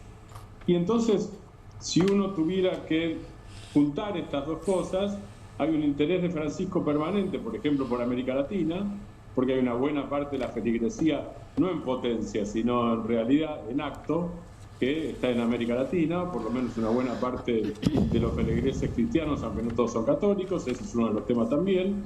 Y entonces Brasil fue central, y en Brasil, en términos de gestos, porque es raro que el Vaticano rompa relaciones, aunque no, en realidad rompen algunos países relaciones con el Vaticano, pero creo, que me corrija Washington, que el Vaticano no, pero sí hay gestos. Y por ejemplo, los gestos de acercamiento a Dilma y a Lula fueron muy claros antes y después del golpe contra Dilma en el 2016. Y los gestos de acercamiento a Lula fueron muy claros, inclusive durante la prisión de Lula. Entonces, si hablamos de América Latina, hablamos de Brasil, hablamos de la reivindicación de los movimientos sociales, hablamos de la reivindicación de los pueblos originarios y la lucha contra el cambio climático, o de todo eso junto, en los documentos y en acciones. Escuché que Bernarda le daba mucha importancia recién a las acciones y a las salidas. Obviamente el Papa no es el secretario general de Naciones Unidas, un Papa, cualquier Papa no es el secretario general de Naciones Unidas, y además no existe gobierno del mundo. Existe gobierno de cada uno de los Estados-naciones, pero no hay gobierno del mundo. Pero tiene influencia. La influencia se juega en esos ejes. Digo, yo diría que son algunos de los ejes fundamentales. Y el otro es, ustedes lo hablaron también, el de la paz siempre en situaciones concretas, no solo en la formulación de la paz como valor, sino en la intervención, a veces pública y muchas veces discreta, a veces con información a la que podemos acceder y muchas veces de la que solo podemos imaginar a través de algunas señales. Claro. O estudiando la historia de la Iglesia. Acercamiento a Putin, la preocupación por la guerra entre Ucrania y Rusia, y en los últimos días de manera muy, muy marcada, incluso en los últimos días de Francisco, digo, hasta casi el último minuto, la preocupación por la situación en Gaza y las matanzas en Gaza, sin caer, por otra parte, ni nada por el estilo, más bien lo contrario, en situaciones que a veces se incurren de antisemitismo, digamos, ahí hay un equilibrio, no una equidistancia entre la injusticia o ante la violencia terrorista o ante los ataques terroristas, digamos. Lo que hay es una condena, hubo una condena clara, no simbólica, una condena clara de los ataques del 7 de octubre de hace 2 años, y a su vez una condena permanente y una acción permanente, una acción diplomática permanente. Por eso decía, el Vaticano, vale la pena recordarlo, es un Estado con una diplomacia fina. Martín, si mete bocado Washington. No, pero para agregar a lo que dice Martín, en esa mirada latinoamericana no hay que perder todas las gestiones que ha hecho por Cuba. Cuando fue lo invitaba a Estados Unidos, dijo, bueno, yo voy a Estados Unidos, pero voy a Cuba también. Y además, el gobierno cubano reconoce que muchísimas gestiones de este nivel de diplomacia, que no, obviamente no es pública, para mejorar la situación de Cuba, esto lo reconocen las autoridades del gobierno cubano abiertamente. Incluso hoy hay una nota de agradecimiento del embajador cubano en Buenos Aires diciendo: lamentamos profundamente la partida de Francisco porque ha sido una adalid de la paz, de la justicia, etcétera, y le agradece en nombre del pueblo cubano. Eduardo, breve. Visitó 2 veces Cuba. Sí.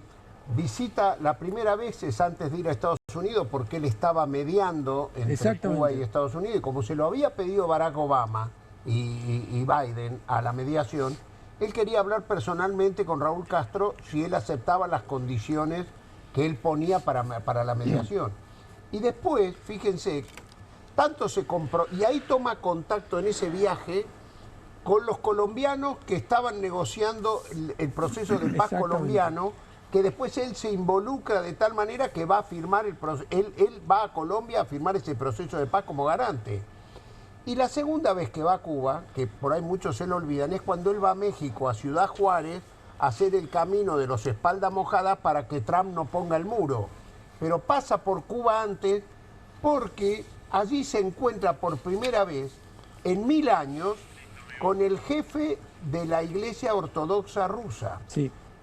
962 años. Trámite que él le encarga a Putin cuando va a Roma y le pide que quiere reunirse después de 1000 años o 960 años con el jefe de la Iglesia Ortodoxa rusa. Y el que le va a avisar que acepta, Kirill, se llamaba Cirilo, el jefe, es Raúl Castro, que pasa por Roma y es la primera visita de un jefe de Estado cubano al Vaticano desde la Revolución, y el Papa lo recibe y está 58 minutos reunido con Raúl Castro en la misma sala que despide a Cristina Kirchner, el aula Pablo VI, y me lo acuerdo patente porque yo estaba en Roma en ese momento, la sorpresa de que Kirill le manda a decir por vía de Raúl Castro,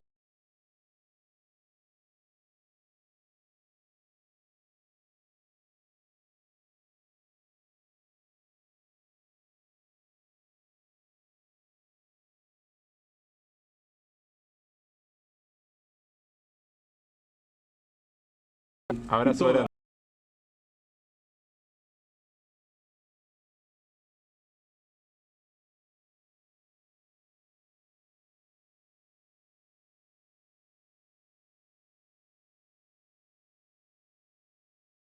Irina.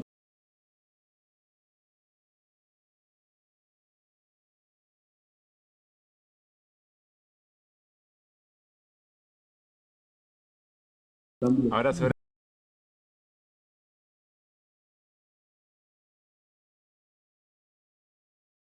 Grande,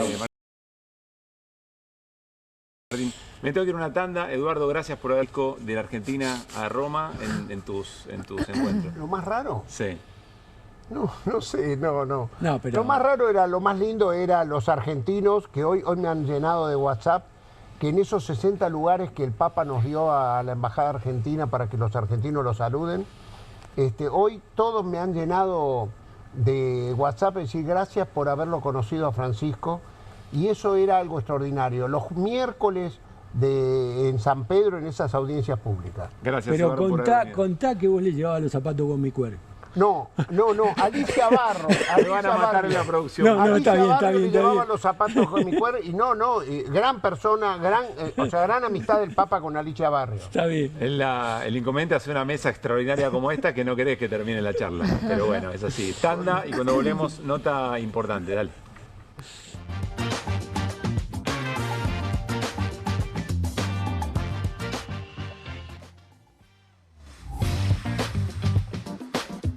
Todo el tiempo hay ideas. Hay ideas simples y no tanto. Hay ideas que nos asombran siempre y hay otras que nos cambian para siempre. Hay ideas grandes y hay grandes ideas. Hay muchas ideas. Lo importante es que funcionen. Como Banco Credicop, el banco cooperativo ideado para que los sueños de los argentinos se hagan realidad. Hay otra idea de banco y funciona. Súmate. Banco Credicop Cooperativo, la banca solidaria. ¿Pensás que las subastas no son para vos? Son para todos, porque podés comprar y vender desde donde estés de manera rápida, fácil y confiable. ¿Querés participar de nuestra próxima subasta?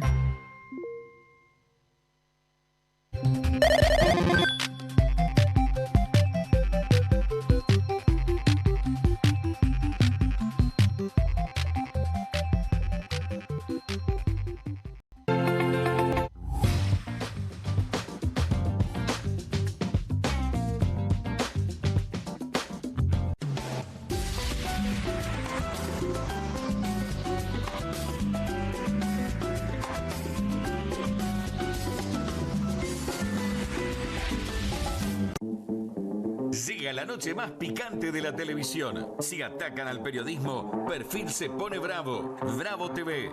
Periodismo, información y polémicas. Llegan 4 nuevos programas.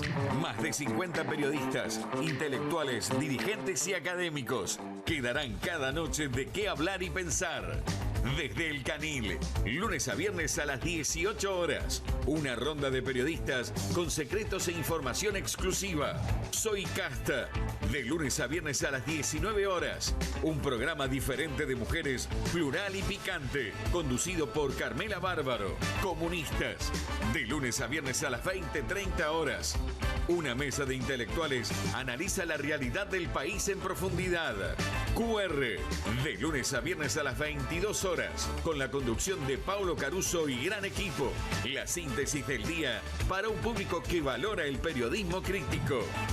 Bravo TV, lejos del poder, cerca de la gente. ¿El dolor de garganta arruinó tu día? Confía en Strepsils para darlo vuelta. Su doble efecto actúa de manera local, aliviando el dolor y la inflamación en tan solo 2 minutos. Y con un efecto duradero de hasta por 4 horas. Decile chau al dolor de garganta con Strepsils. Llegaron las nuevas galletitas Kofler. Rellenas con el sabor único de Bonobón y el más delicioso chocolate Kofler. Tentate con lo último en galletitas. Las casas usan diferentes perfumes. Eligen oler a café en la mañana, a veces a ropa recién lavada y otras a madera. Pero cuando quieren oler a limpio, eligen Prosenex. Sentí el perfume de la limpieza. Prosenex, limpieza que se siente. Qué bien me caen los que viven como si nadie los estuviese mirando. La que no se queda en el fueguito. ¿Ves como si nadie te estuviese mirando? Confía en tu frescura. Topline. Seguí la línea de tu frescura. frescura. Con movimientos circulares. Tu rutina de skincare te debe traer muchos seguidores, pero este baño te los quita. Pero si yo ya limpié mi inodoro con Harpic. Sí, pero te falta el resto de las superficies. Necesitas el Harpic Baños. El rojo, que saca manchas difíciles, desinfecta y deja impecable tu baño. Para cualquier desafío que te dé el baño. Nada mejor que Harpic. Tiene las nuevas Mogul Jelly Beans. Ah, vos querés las nuevas Mogul. Jelly Beans. Sí, las... Jelly Beans. Esas. Me las das. Obviously. Nuevas Mogul Jelly Beans. Pedilas como quieras, pero probalas. No te compartas los datos del celu. ¿Salís? Conectate al ahorro. Con Telecentro Wi-Fi prepago podés tener el giga más barato para usar internet fuera de tu casa. Conseguilo en Mercado Pago y disfrutá 10 gigas desde 599 pesos. Telecentro, conectando con vos. Bienvenido a todo Latinoamérica. Caras TV llegó a DirecTV, el canal de las celebridades. Entretenimiento exclusivo las 24 horas del día. Más Caras, con la conducción de Héctor Maugeri. Red Carpet, Caras News, Caras Realeza, Caras Fashion, Caras TV. Llegó a DirecTV. Contenidos exclusivos para toda Latinoamérica. Estudia en la Facultad de Comunicación y en la mayor redacción de América. USBA, Universidad del Sur de Buenos Aires. La Universidad del Grupo Perfil. Licenciatura en Comunicación Periodística. Licenciatura en Comunicación Institucional. Títulos con reconocimiento oficial y validez nacional. Inscribite a las reuniones informativas en universidad@perfil.com. Aprende comunicación dentro de un medio de comunicación. USBA, Universidad del Sur de Buenos Aires. Editorial Planeta presenta Fontevecchia vs. Milei, el nuevo libro de Jorge Fontevecchia. Bitácora del surgimiento de un presidente extremo. Un análisis imprescindible para entender un gobierno impredecible. Fontevecchia vs. Milei. Disponible en ebook y librerías.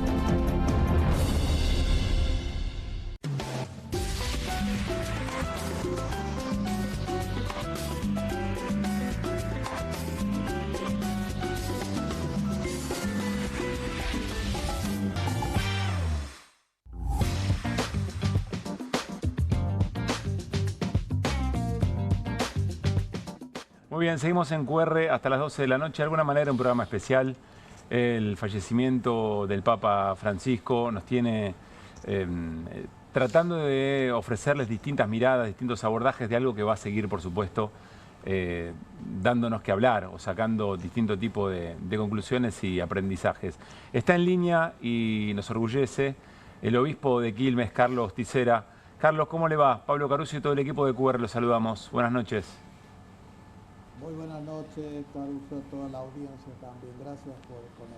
Gracias por este rato. Entiendo que celebró una misa, Carlos, respecto... Sí, ha sido un día largo, la verdad, para todos, ¿no? Ustedes, para nosotros.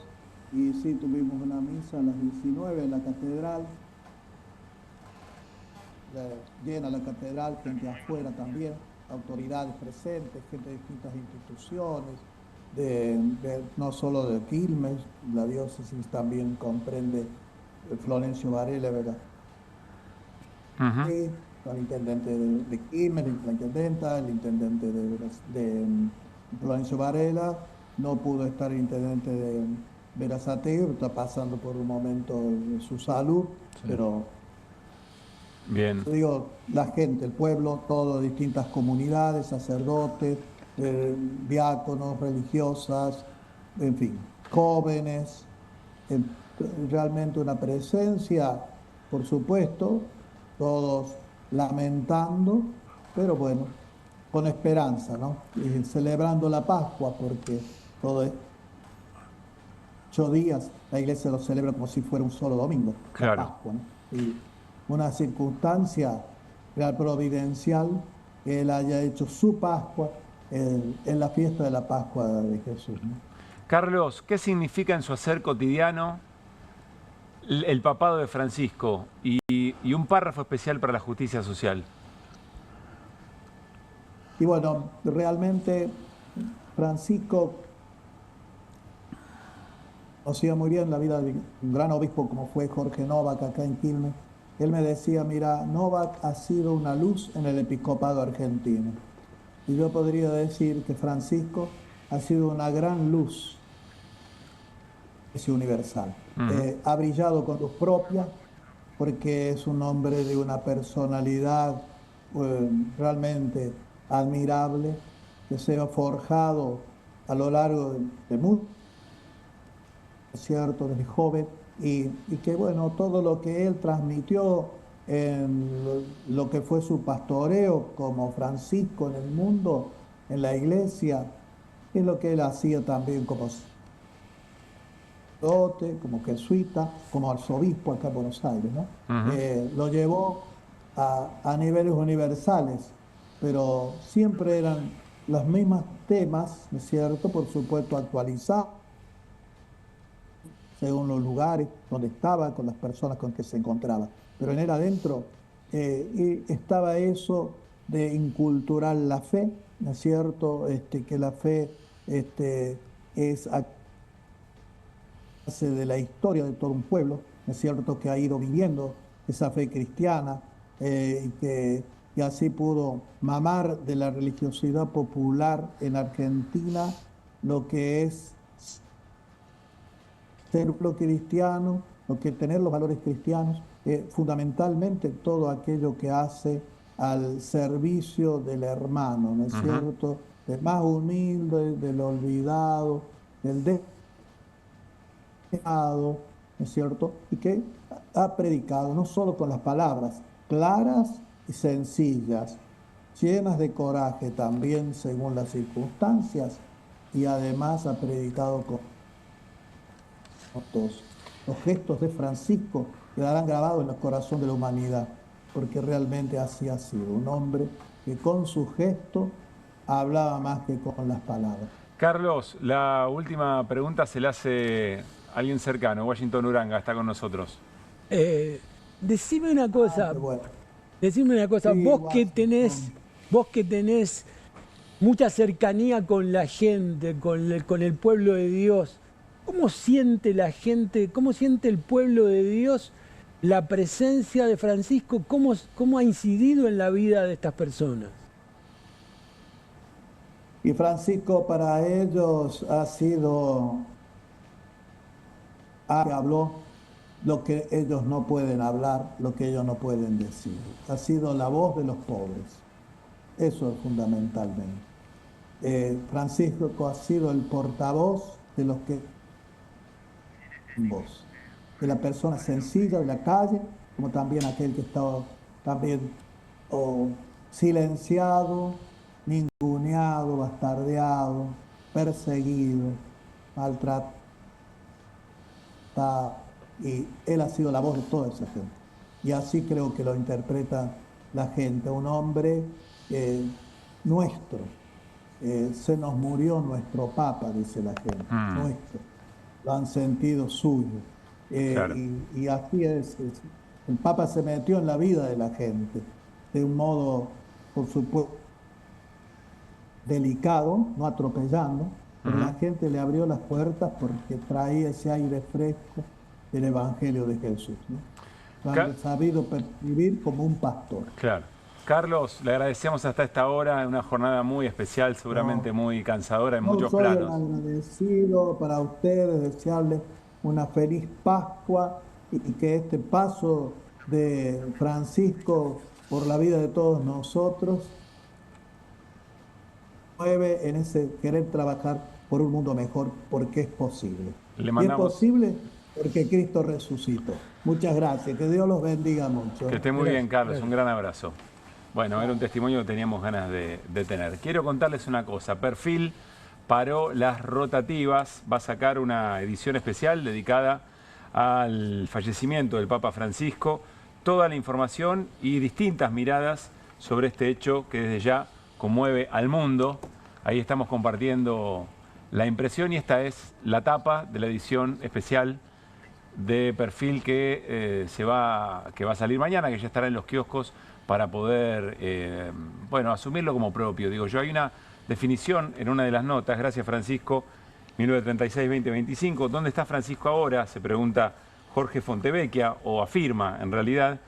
Y el último párrafo dice, por lo menos del tramo de la nota que está en la tapa, El cuerpo de Bergoglio quedó en Roma, pero Francisco está ahora en Argentina, comenzando a sanar la grieta que nos separó. Perfil en los kioscos, edición especial. Tanda y volvemos con más QR.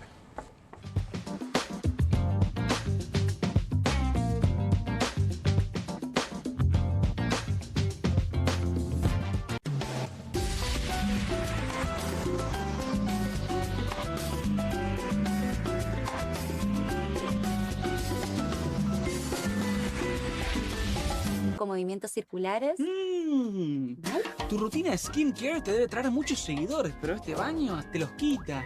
Pero si yo ya limpié mi inodoro con Harpic. Sí, pero te falta el resto de las superficies. Necesitas el Harpic Baños. El rojo, que saca manchas difíciles, desinfecta y deja impecable tu baño. Para cualquier desafío que te dé el baño. Nada mejor que Harpic. Nueva Saladix extra picante. Posta, picarán más que las otras.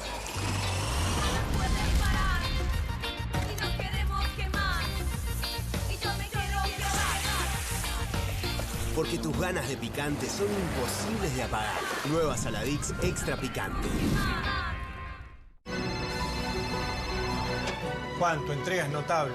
Manejás en los tiempos difíciles. Llegás a tiempo a todas. El equipo necesita un conductor, Juan. Esto es 1 a 1, Pablo. Hay que convocarlos a todos. Pensá en macro. Las casas usan diferentes perfumes. Eligen oler a café en la mañana, a veces a ropa recién lavada y otras a madera. Pero cuando quieren oler a limpio, eligen Prosenex. Sentí el perfume de la limpieza. Prosenex, limpieza que se siente. Qué bien me caen los que viven como si nadie los estuviese mirando. La que no se queda en el fueguito. ¿Ves como si nadie te estuviese mirando? Confía en tu frescura. Topline. Seguí la línea de tu frescura. ¿El dolor de garganta arruinó tu día? Confía en Strepsils para darlo vuelta. Su doble efecto actúa de manera local, aliviando el dolor y la inflamación en tan solo 2 minutos. Y con un efecto duradero de hasta por 4 horas. Decile chau al dolor de garganta con Strepsils. Llegaron las nuevas galletitas Kofler. Rellenas con el sabor único de Bonobón y el más delicioso chocolate Kofler. Tentate con la última